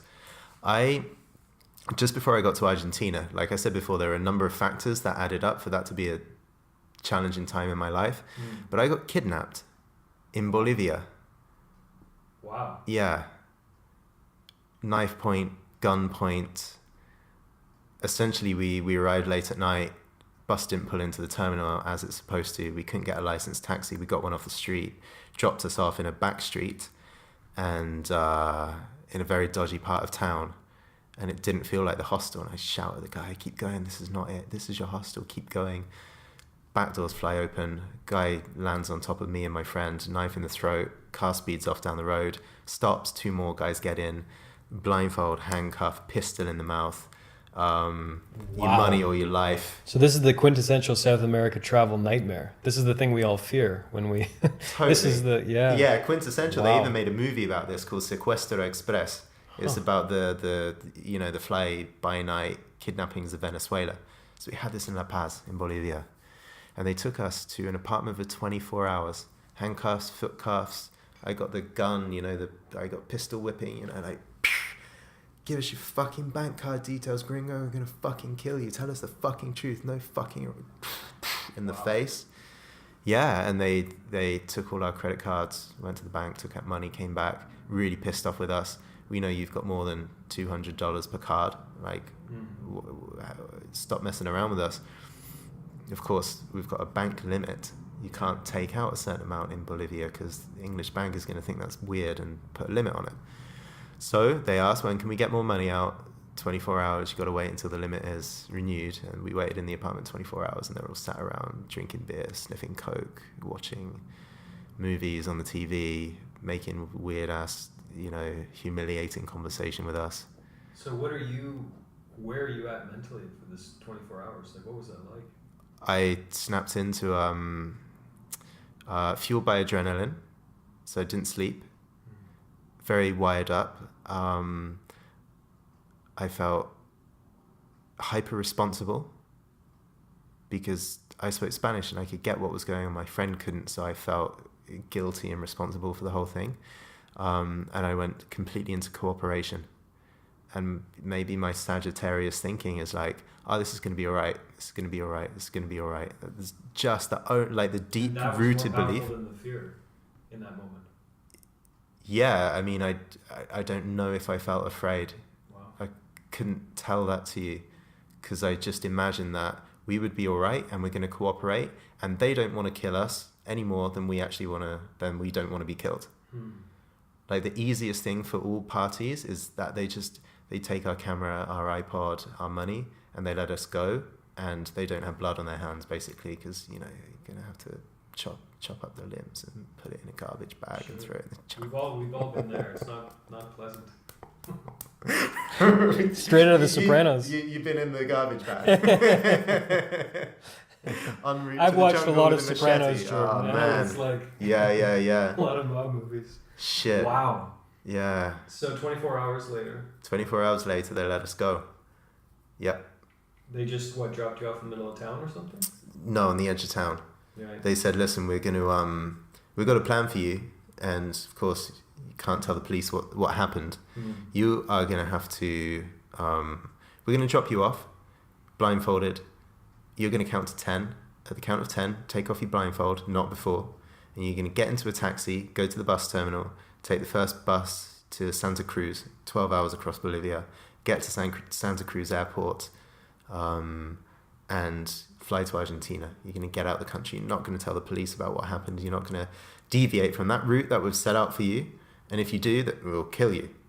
And how do you know? Well, we're going to send 4 people to follow you all the way on the bus. We're going to follow you to the bus station, follow you to Santa Cruz, follow you to the airport, watch you board that plane and leave the country. You're not going to tell us what happened. Yeah. Wow. And I'm like, sure thing. They give us our passports back. They give us our flight ticket. I had an Argentina to Italy flight ticket. They give us enough money so that we can actually get to Santa Cruz, which is, a handful of dollars, like $10 basically, but it was some. And then they dropped us off in this alleyway. We count to 10. By 4, they sped off into the night. And then we count all the way to 10. I take off my hat. We were wearing those, those stupid Peruvian things with cover the ears, that tie up beneath your chin, llama hats. Yeah. And just took it off, and it was, hair mashed up with blood and stuff like that from the hat. We took it off, and I hugged my friend, and I'm so freaking sorry. The 2 of you? Yeah, so freaking sorry. Where is your friend at during this? Were they freaking out? Well, we couldn't talk because every time I tried to translate for him, they'd hit me with a gun. Right. So he didn't really know, but he was just super quiet, like a sausage on the floor, kind of waiting for the thing to be over. It sounded like he was pretty cool about the whole thing. Yeah. He was reasonably chilled out about the whole thing, as was I. Like, in a sense, full of adrenaline and so on, but, he didn't act out. I think the worst thing that we could have done is act out. Yeah. Fuck you guys. No. That could get us killed. For sure. So do you follow their instructions? No, we walked down the road, and I'm like, mate, it's actually going to be easier for them to kidnap 2 more gringos than it is for us to get them to follow us all the way to Santa Cruz. I don't reckon they're following us. And we looked around, it felt like no one was watching us. And I'm like, besides, someone's got to tell the police, because this needs to know about. And also, we need to get insurance for our camera and our money back, because they've taken, by this point, like couple of grand from our accounts. And that's, that's a lot of traveling money. Yeah. So we get in the taxi, and I sit in the front of the taxi this time, because last time I was in the back, and I sit in the front of the taxi, and I put my arm around the taxi driver, and I say, listen, you're going to take us to a gringo hostel. You're going to take us to the hostels where all the gringos are. You're not going to take us anywhere else. No deviations from this route. No back alleys. We're going to stay on the main route the whole way through. And if you even try and do something funny, I'm going to crash this fucking car and kill you. Literally holding the taxi driver hostage. Do you fucking understand you're going to drive us to the fucking hostel right now? Wow. And he did. And we went to the hostel, and we went in the hostel, and we checked in, and we told our story, and they sent around the armed, like, bulletproof police car the next day, and drove us to the British Embassy, drove us to the tourist police, and we reported the story. So you stayed in Bolivia for a while then? Well, this is the death piece. So when I'm on the sofa, blindfolded, handcuffs, foot cuffs, really uncertain for my life, I'm literally, I didn't feel like I was praying, but I was just saying, please get us out of here alive. Please get us out of here alive. I'll do anything that they say so that I can get out of here alive. I will do anything. And as soon as I get out of here alive, I'm just going to go home to my mum. I'm going to get on the first plane. If I can just get out of here alive, I'm going to fly back to England. I don't need to travel anymore. I don't need to do this trip anymore. I just want to be safe. I want to be alive. I want to go home. Like, just please, please, please, please, please. So I'm begging, right, for my life. As soon as the car pulls out, I'm kind of embarrassed, like listening to myself retell this story. But as soon as the car pulls out of the thing, I turn around to my friend and I'm like, fuck this shit, we're gonna go straight to the police. so it's like, we don't do what they tell us we're gonna do. Then You're not doing what you told God you were gonna do. I'm not telling God, I completely backed out of my pact with God. And then I'm like, we go into the hostel that night, and we sign into the hostel, and we're like completely shaken, white as sheets, emaciated in some way. And we go into the garden, and we're like, you could do with a beer, right? Yeah, I could do with a beer. And we sit down in the hostel beer garden. This is the days before iPads and all that shit. So travelers used to talk to each other and tell each other stories. It doesn't seem to happen so much nowadays. And then we soon discovered that we had the best story on the backpacking circuit of 2007. So everyone listened to our story fresh out of the kidnap. We didn't even have a shower yet. We start telling the story. All of a sudden, it feels like a fun scrape that we got into. Wow. And then we're like, we look at each other and we're like, we're not leaving La Paz now because we have to wait for the police. And then we have to wait for the tourist police. And then we have to wait for the consulate. There was a whole bunch of stuff that we needed to do over the next 2 days. Then we got ill. Don't know if it was some food or stress or whatever, but we spent another 2 or 3 days in bed, diarrhea, all that kind of stuff. And then it's like, oh, we made a pact that we were going to leave La Paz, and we're still here 6 days later. Nothing bad has happened to us. These people are not following us. And then we got on a bus and we went to Sucre. And then ate steak and hung out in the lowlands of Bolivia. And then we got on another bus and went to Potosí because we wanted to see the dynamite mines. And then we went to the dynamite mines and... Did you tell your family what happened? Are No, they aware of this? No, they still don't know. You're kidding me. I think so. Oh, wow. Yeah. Well, I hope they listen to this podcast. Well, I hope they don't. Wow. Yeah, I mean... Wow. And then we were like, well, we're in Potosí. We want to go and see the salt flats, right? Amazing salt flats of South Bolivia. So we go over there and we end up in the desert of Atacama in Chile. And then we're like, oh, now we're definitely safe. Like, there's no way they followed us to Chile. Now we're out of the country. Chilean wines, Chilean food. We rented a car, pisco sour. We went into the Atacama desert. We got lost in the moonlight on our bikes. It was magical.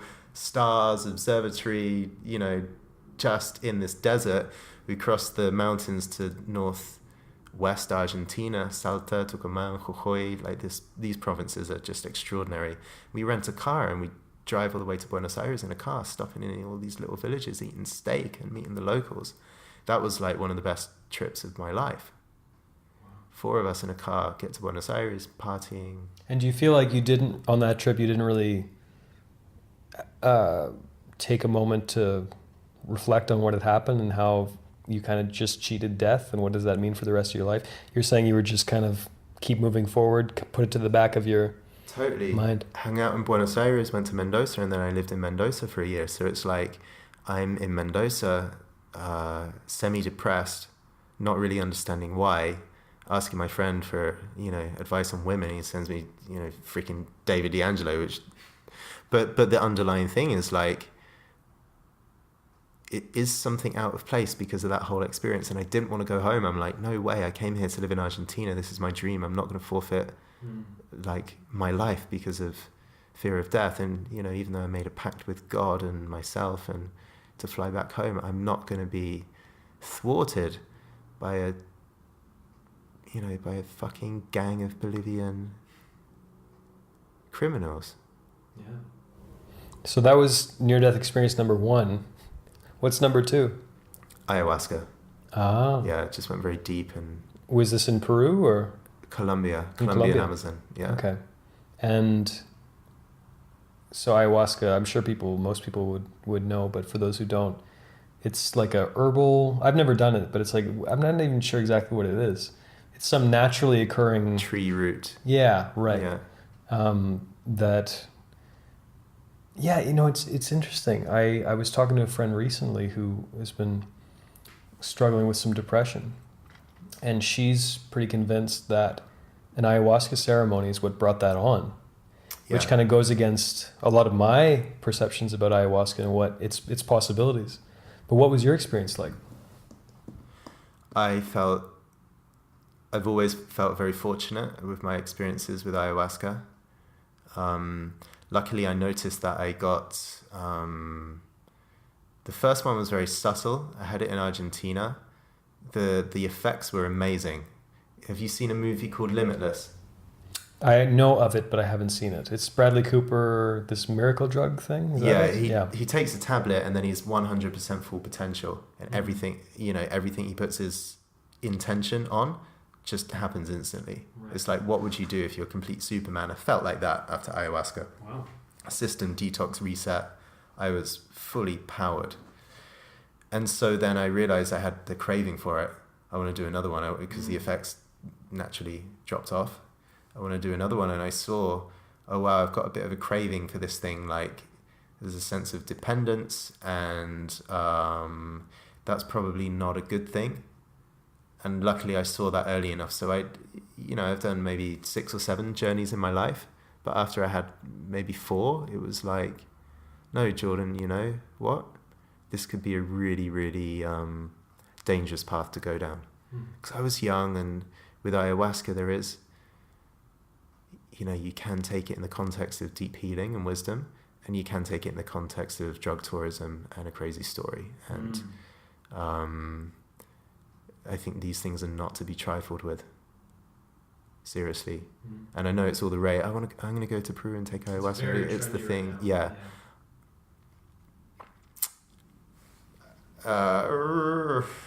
Why do you consider that a near-death experience? Just the journey, like the drug made you hyper-conscious of your impending death, or what? No, I went on a journey. I went on a ride. I had some beautiful insights, very powerful ones. And then I kind of got to a rock bottom place. And you were depressed? This is on the trip, okay. On the journey. So, within the span of a couple of hours, I was staying, like, this was amazing. Like, the context of it, I took a boat up the Amazon to the top of Brazil and into Leticia, which is the Colombian corner.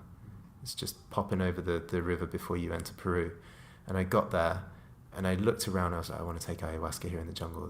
This is what I really, really, really want to do. And I found a man on the street who looked like he might know about ayahuasca. Dodgy looking guy. As you do.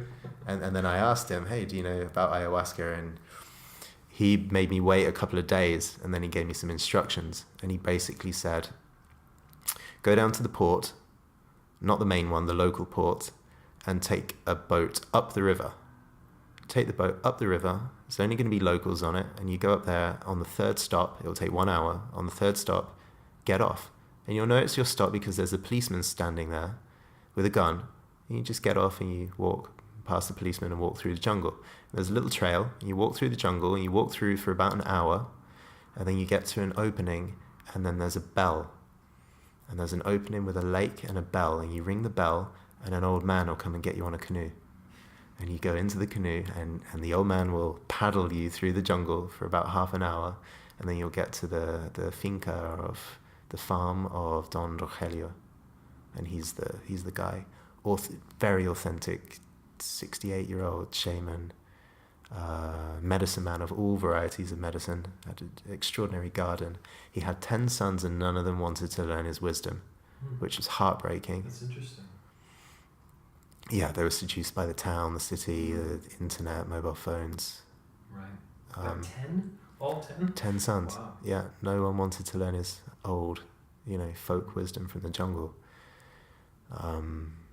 Yeah, it's all the Westerners that are tired of the city and the the cell phone that are looking for men like this so they can continue the lineage. So that's kind of sweet in a way, luckily. And yeah, I did the ceremony with him. Was it just you? 3 more people came up after me only because I gave them the instructions. It was like, the guy on the beach, Leonardo DiCaprio, he finds the magical instructions for how to find the beach. Then he gives them away when he gets drunk one night to some, other tourists. Yeah, it was like that. And I got up there and I was like, no one else is here. Scary. Cool. Yeah. And then I was gutted when the 3 foreign people, like 4 hours later, I was about to sit down, just me and Don Rogelio. We could have open communication in Spanish, just me and him with my cup of ayahuasca, and 3 of them walk in and he's inviting, and they sit down. I'm like, shit. The gringos from the city have followed me out with my instructions that I stupidly gave away. But it was a nice experience, and as I dived in on my trip, the moment was vomited a lot. I was shaking, my whole body was shaking, very strong physiological reaction. And towards the end of it, there was literally like a switch, like a light switch, and it was like, this is your life, on or off, on or off. And from the state that I was in, with the vomit, with the shaking, with the sweat, I was like, from this place right here, I don't care. Like, do I live, do I die? Makes no difference to me at all, because I feel like death right now. This could be crossing the line. Fuck it. Let's, anything is better than not being in this pain. And I chose, in the end, I actually chose life, but I didn't choose it for me. I thought, if my family find out that I died because I ate some, plant in the jungle, I'll be really upset.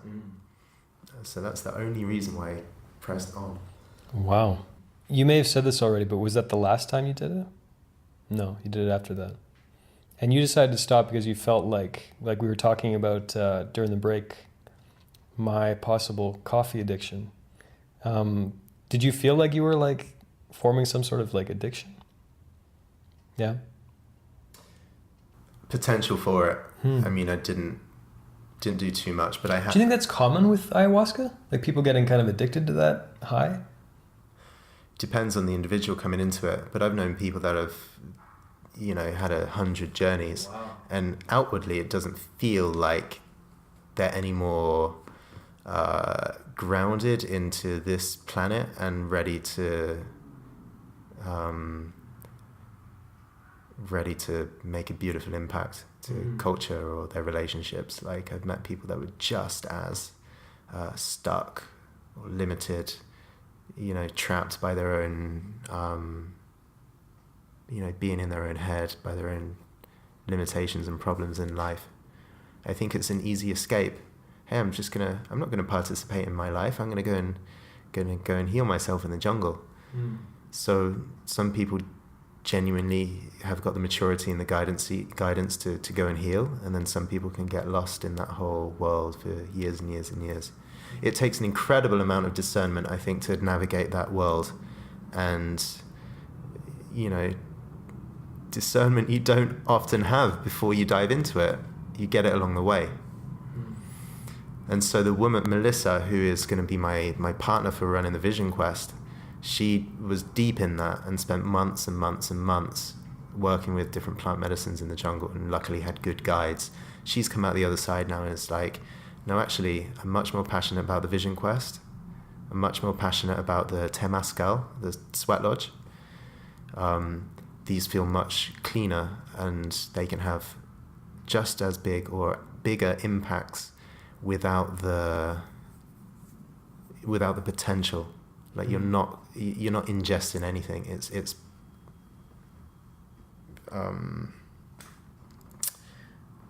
the transformation and the insight and the altered state that you go into is created from the inside of your own body, your own being. Yeah. You're not surrendered to what this plant might do with you, which is an external agent and might not be for everybody. Yeah. That sounds like a good stance to me. Absolutely. And I mean, without question, the most exhilarating, life-affirming, and transformative, quote-unquote, highs I've ever experienced have been natural, through, whether it's through sexual connection or meditation. For me, it's been a big one, for sure. I've done a couple of... Have you done any of Vipassana? Yeah, I've done a couple of those 10-day retreats, and it's such a cliche to say, how transformative they are and stuff, but I mean, they really are. I hesitate to say that because I think it's really important to approach experiences like that with the beginner's mind, as we say, without a lot of expectations, without wanting a certain outcome or a certain transformation. But yeah, for sure, like I've had moments in there that are just, and it's completely natural, stone cold sober, just eating vegetables and rice. And yeah, those are the ones that stick, I think, the most, for sure. And I speak as someone who hasn't done any psychedelics or anything, so I guess I'm not really entirely qualified to say, but yeah, in my experience, natural highs are the way to go.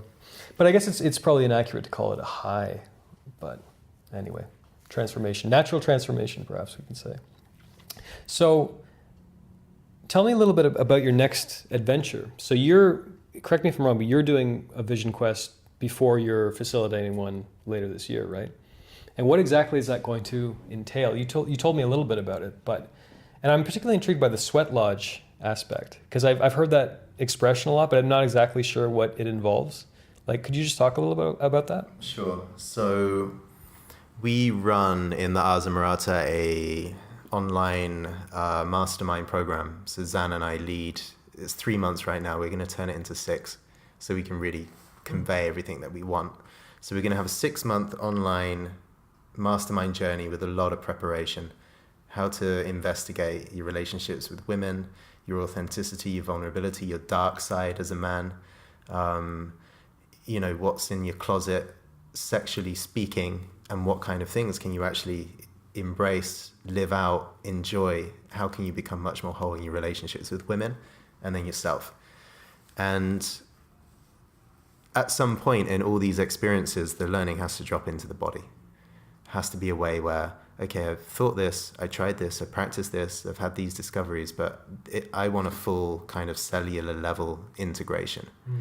And I think it fits perfectly the theme of masculinity that we're looking into to do a vision quest, because it's like when you're out there on the mountain, there is all the elements of a classic rites of passage: hardship, unpredictable weather, solitude, your own fears, like what if there's a fox or a wolf and it, eats me in the middle of the night? Yeah, right. Yeah. Or like the noise that the owl is making is freaking me out. Or now that I can't distract myself on the cell phone, I have to face all of the insecurities and negative thoughts and stuff that naturally cycles through when I'm not distracted. Yeah. So it's in terms of like, we want to help the guys. The question driving this whole thing is, what is masculinity for me? What is my wild masculine essence? What is the piece of me that when I have it gives me like an unbreakable sense of confidence and certainty with women? Because no matter what women throw at me, I know that there's a part of me that is clear, that is rooted into the earth, that is permanent and unshakable. Every man has this as his birthright. And so we want to create an experience where he can feel that in his bones. Yeah, it sounds fantastic. Yeah. And I find it really interesting that you're doing one first. And is this going to be a solo thing, or is there going to be a group of you guys? It's going to be a small group. Yeah. But I'm not facilitating the vision quest for our group. Melissa, who's my partner in this, is. I'm going to be a helper, and I'm going to be walking around guiding, because this is new terrain for me.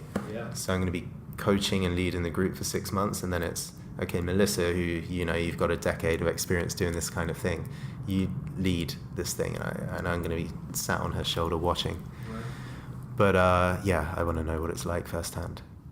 Do you feel like, again, we're talking about expectations, or perhaps thinking when is it appropriate to have expectations and when is it not?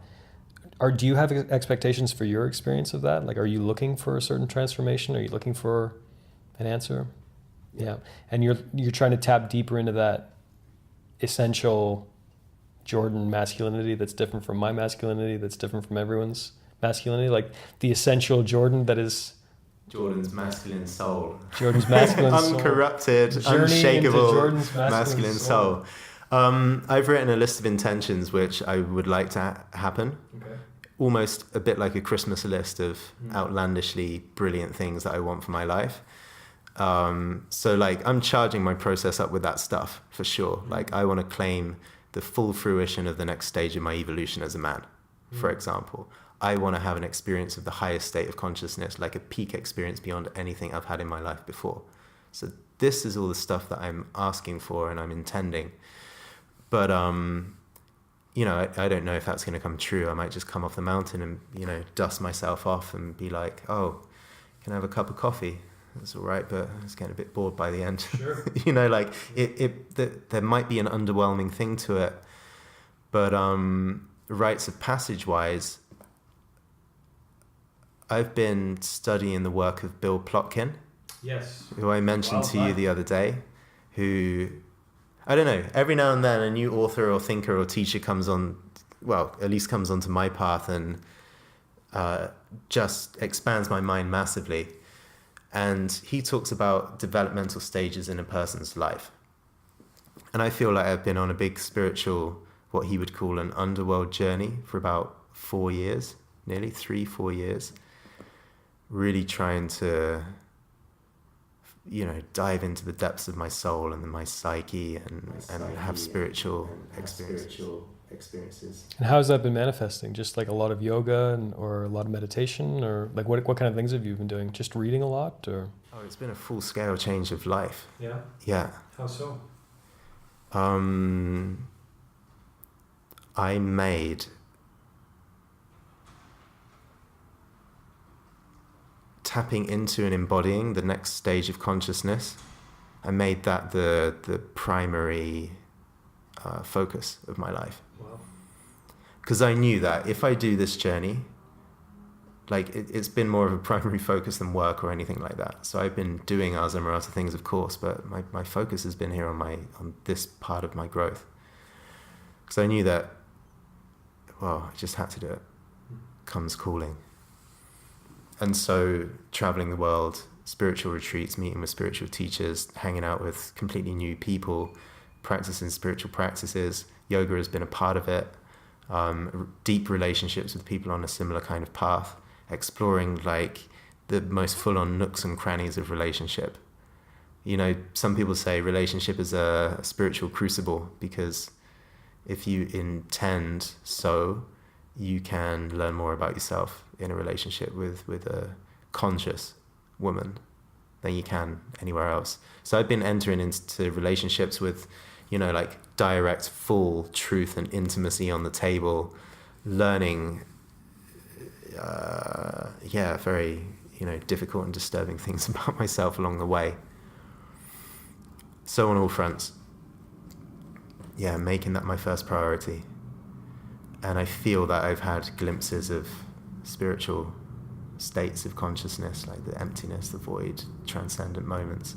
I feel like I've dug into the depths of my soul, and I feel that I'm naturally now gravitating to okay, I'm coming back out of the underworld. I don't want to be in that kind of exploration cocoon anymore. I feel like I've got the biggest pieces. I'm ready to work again and actually start to master my craft after having gone down there. And so the other intention for my vision quest is I want to design for myself a rites of passage where it's like, okay, Jordan, you spent your years seeking, you spent your years doing some deep work. You're now growing into actually coming back into the world and bringing all of your knowledge gained in the service of people to express your art, to build your community. And the vision quest for me is going to mark the line between self-absorbed seeker, let's say, bit of a damning way of putting it, but you know, most seekers are led by their own selves. Selfabsorbedseeker.com. You can find Jordan that. Yeah, with a link to the new program, right? Self-absorbed seeker. Self-absorbed. Because seeking is, you know, a bit self-absorbed. Yeah, I've been there. I think I still am there in a lot of ways, sure. And I want to, that might never end, like that part of me might never end, but I want to draw a line and say, you know, fundamentally, I'm now fully back in the world, and I'm going to start mastering and perfecting my work and my gifts so I can give that to people. And you're not exactly sure what that looks like right now. Yes, I'm very sure. You are. What, the actual, the rite of passage or the... What comes after the rite of passage? Yeah, I feel there's always a sense of not knowing, but it's going to be delivering my programs. So the Ars Amorata Advanced with the Vision Quest, that's 1 6-month thing. And I have another thing that I'm working on, which is much more to do with intimacy and love, and working with men and women together so that they can... It's very possible to slow down time in our interactions with other people, to bring like a meditative kind of awareness into everyday conversations, and from there feel a lot more. It's possible, if we slow down enough, just to feel how deeply we are in love with everyone that comes onto our path. I totally agree. And, you know, full hatred and resentment and all that. You know, the dark stuff as well. And I mean, I've seen it. I've held spaces and coached men and women where they can meet and realize, holy shit, if I don't flinch, if I don't pull away, if I don't communicate on a superficial layer to avoid the awkwardness of this, if I can sit in those tense, awkward, present moments, that can unfold and erupt into pure love between two people. And that's a skill set, essentially, that people can learn. I was going to ask you a question about planning. Because it's like, this is the question I've been thinking about for a long time. Like, to what extent do you stay open to whatever life throws at you? And to what extent do you say, no, I want X, Y, and Z, and I'm going to work my ass off to get X, Y, and Z. Because we're talking today on December 28th, on the cusp of the new year. How do you approach things like a new year or just planning your life? Do you have any kind of vision of where you want to be personally or professionally in 1 year, 5 year, 10 years, or anything like that? Do you think that far in advance? Do you actively try to plan out and think about the man you want to be in 10 years, for example? Sometimes, yeah. And do you think about like wife, kids, that kind of thing too? Yeah. Yeah. Yeah. Or the lack of or wife, not kids? wife and kids. Yeah. Yeah.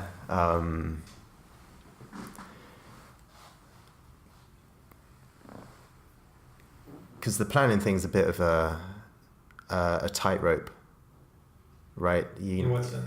Well, we can bring our strongest agenda to plans, and we can pre-design our life and put it in a box, and then we just follow that agenda.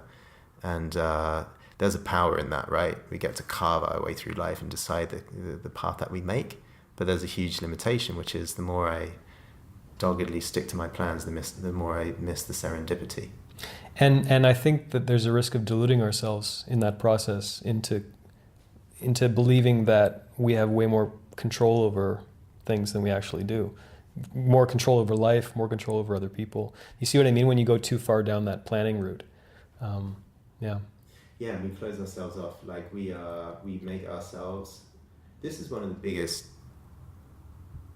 pieces or shifts that I've made. We make ourselves the sole agents of our own transformation. So we write the outcome of our own life.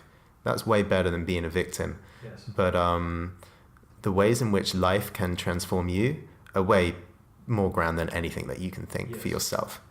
And I'll put women in that mix as well. Like the ways that a good woman can transform you into a greater man is of a higher caliber of vision than your own vision for yourself. Like I could never have found the dimensions of myself that I've unlocked if it wasn't for women's feedback and love and poking at me over the years. You know, no one will reveal your shit to you like a good woman. Like no one. No, like yeah. Whether it's your mother or whether it's the love of your life, no one will reveal that to you like a good woman. Well, it's easier to take in when it's the love of your life rather than your mother snagging. Yes, it is. It certainly is. I guess it's different, but that's the other path. Is the path of surrender, right? I wake up every single morning and who I am is a blank slate, and I don't know what's going to happen to me. I'm fully open to life, and that can, drift you into all kinds of places. And so for me, there's a tightrope between I want to be as open as possible to my own agenda to make the things happen, but I want to also be open to life's inspiration and synchronicity of ultimately choosing a grander path for myself than I'm capable of choosing. So how to walk that tightrope is a constant challenge. This morning I went for breakfast, right? There's a place I like here. I've been going there pretty much every morning for breakfast, and I sit there with my pad and I draw out this whole, because I've got an open next 4 months. Don't really need to be anywhere apart from close to the phone. And I don't know if I go to India, I don't know if I go to Japan, and I haven't got a clear desire. And I plan out what would an India trip look like, and I spend an hour and a half. These are all the places I would go to. This is how long it takes to get up from the train from one place to the next. Really meticulous plan. This is how long it would take me, like a really good set of planning. Then I leave the cafe and I'm like, yeah, I don't know if I'm going to do any of that. And so if I end up doing it, I've planned in the past, but I'm also willing to throw those plans away. It was like a doodle. I'm doodling a possible shape for the future of my life, but I'm very open for that not to happen. But in case it does happen, I've done that research, which is, going to help my internal decision making. I like that idea, the doodle as life plan. That's kind of cool. I like that because it can be symbolic and it can be profound, but it's also a doodle and you can add to it and you can mess around with it a bit. I like that. Yeah. Yeah, like what if someone phones up and it's like, oh, Jordan, we need you here because of this really cool thing that we want to make a TV series. Like, I wasn't going to stay in Romania and do that. Zan phones up, Jordan, we need you. We're going to make a TV series and put it online. What? Where do I have to be? Romania. Okay. When is it? Oh, we're going to start next week if you can come. Yeah. Done. So. And for anyone listening who hasn't seen it, another shameless / totally unaffiliated plug for Ars Amorata. Jordan was involved in, I think it's 50 episode YouTube series. I think there's 50 episodes called In Search of the Alabaster Girl. A series of discussion with Zan, your English friend Rich. I got that name right? Yeah. And the Australian guy whose name I always forget. Owen, thank you. Yeah. Apologies to Owen. It's really great. It's just a relaxed conversation series around women, sex, relationships, dating, purpose. Adventure. Yeah, adventure. And it is really, really great. I looked forward to it every week when episodes were released. So I highly recommend. It's all free. It's all on YouTube. If you search In Search of the Alabaster Girl. On that note, winding things down, I'm going to ask you another difficult question. Great. Which perhaps you can tell me if you don't have anything to say. Fill up my teacup for this then. Okay, go ahead. Put it back down on my special your ultra special coaster. So say someone's listening to this. You got me on the rails. I'm pretty tired after all this talking. So this is this is the softest and most open and willing to divulge potentially incriminating things about myself moment. Yeah, so go for broke, Zachary. I've gone easy on you. I've had several other strains that I've neglected. Damn. Yeah. Sounds like it would have been a good podcast. Well, we're at over 2 hours here already. I want to know, just for someone listening to this who has been inspired by you talking about your transformation and your journey with women and stuff. Say a guy listening to this who just wants more out of life, more out of women. What's the first thing you'd tell that person?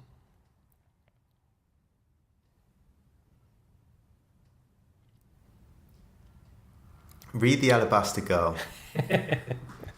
The Alabaster Girl by Zan Perrion. I feel like I should be getting a commission or something, but I'm not. No, do you want to talk about what the Alabaster Girl is? Yeah.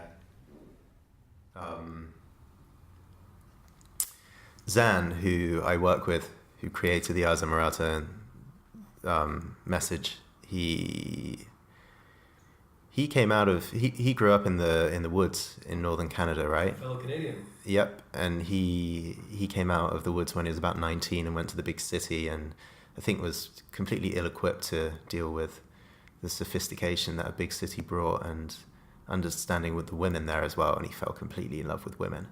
And he spent 30 years exploring, like, how can I be this great lover of women? And took him on this whole process. He kind of became this great seducer, this great Casanova, Don Juan type guy. He's featured fairly prominently in the book we mentioned earlier, The Game by Neil Strauss. Yeah. Yeah, which is probably how I would imagine most people have heard of him still. Most people write in, it's like, oh, I heard of you because I heard of Zan in The Game, and he was the authentic guy in that book, and I resonated with that, and then they find this. So he became this great seducer of women, and then even as years go by, his journey is more even letting that go. Hey, I don't even have to be a great seducer. I don't even have to be a great Don Juan. Just letting go of the layers, more raw. So essentially it's a spiritual journey with women as the catalyst. That's what he writes about. And there's a lot of how-to type stuff in here. How does he speak? What are the mistakes most men make? What are insights about the way women see the world and see men? So he writes this epic book, which is not a how-to book. He was going to make it a how-to book, and then he decided, no, I want to create something much more from the heart, a work of art, rather than another manual for men, right? There's enough manuals for men out there. Yes. So he's created this book, and for me, the most touching parts are... So there's 3 parts in the book, right? And they all kind of interlace. One is this conversation with a woman on the train. Another is this great kind of the more practical how-to. What does it actually look like and entail to seduce, to romance? Who is this romance artist and how does he act? So he gives his advice in the middle piece. And then every few pages or so, there is a vignette, like a memory. And central to Zan's philosophy, going back to death, is, when we're old and dying and we look back on our lives, all the money we made, all the stuff we accumulated is all going to dissolve into insignificance. The only question we're going to be left with is, did I really show up as a man? Like, did I speak my truth into this earth while I had my 78 years of opportunity? Did I show up when it really counted? And did I see, question number 2, did I see enough beauty? Have I really loved and been loved? Which I think is the only important thing. Yeah. That famous article/book that went viral about that palliative care nurse. Do you remember that? A couple of years ago. She said pretty much across the board, the men she spoke to who were in their, on their deathbeds, pretty much across the board, they all spoke about, I wish I had invested more in my relationships. I wish I had loved more. I wish I'd spent less time at the office and more time with my lover, with my wife. I found that really striking. That gave me pause. I want to read something out if I can. Absolutely. Because we've had a grand podcast here. This is not a normal 30-minute chat, is it? We've taken up the most of the afternoon with this. So this is something that I used to do at my live events, and I haven't done it for a long, long time. I should mention too, while Jordan's looking for the passage in question, that I've recommended the book to several women, and across the board, they've really gotten a lot out of it too. They found it very moving and very touching and inspiring. So yeah, it's not just for men by any stretch. I'm sure you've had similar comments from women. Yeah, I've given it to women, and they're like, "Oh my God, this is a book about me. He's writing to me. How does he do this? How does he know?" Right. And they get sucked in, and right. Yeah, That's cool. Very, very. So this is my one message I would give, for better or for worse, and I absolve myself of any karmic implications of leading young men and women astray. Before I read this, That's a great disclaimer. I'm going to steal that. That's really good. I like that a lot. Yeah, you're totally responsible for your own life and the way that pans out. But this is my greatest advice for the person who comes and says what you say. Alabaster Girl, page 20. Does she not sleep? Each time I awaken in the night, she is still close to me, smiling at me, stroking my hair. She only smiles, saying nothing, saying everything, surrounding me in her aura of hidden things. An island girl, dark-skinned and opulent, belonging to different constellations than I will ever know. A distant girl from a distant land, a land of sand and sarongs, of topaz and tango. She guards me in the night, watching over me, cradling me tight to her breasts, protecting me in my dreams. Her breath hums all around me, an unseen force with no beginning and no end, like the hot wind of this beautiful country that created her. I close my eyes and listen to her heartbeat. Her purity is so pure it cleanses me. Her sweetness so sweet it makes me cry. She is eternal. I can only think that if a man has never experienced a moment like this in his life, a moment surrounded by the whirling flowerness of an island girl, with the scent of orange blossoms, salt on her skin, her body the color of cafe au lait and as hard and smooth as porcelain, and little bits of sand still flecked all about her knees, then he needs to stop his life right now and find it. Only then has his life been lived. Only then can he smile up to God and say, "Thank you. Now I understand. Now I have seen the majesty of your works. I have touched my feet upon sacred ground, and now it is enough. I can kiss the sky and die." No wonder Gauguin went to Tahiti to paint. Yeah, that's a really beautiful passage. And if I may be so bold, I would only add that you can find that essence of that woman in all four corners of the world, I think, if you look hard enough, if you speak your truth. I can't imagine a better note to close on, Jordan. If people want to find more about you or connect, how's the best way to do that?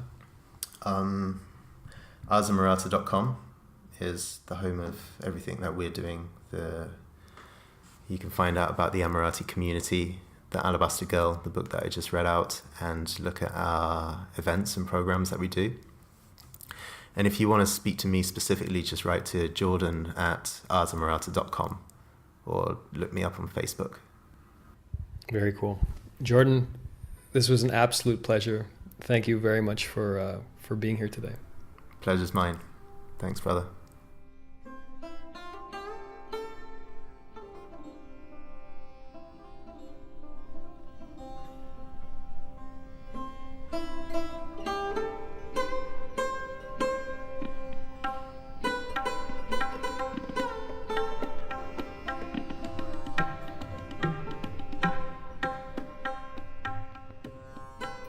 What a cool guy, right?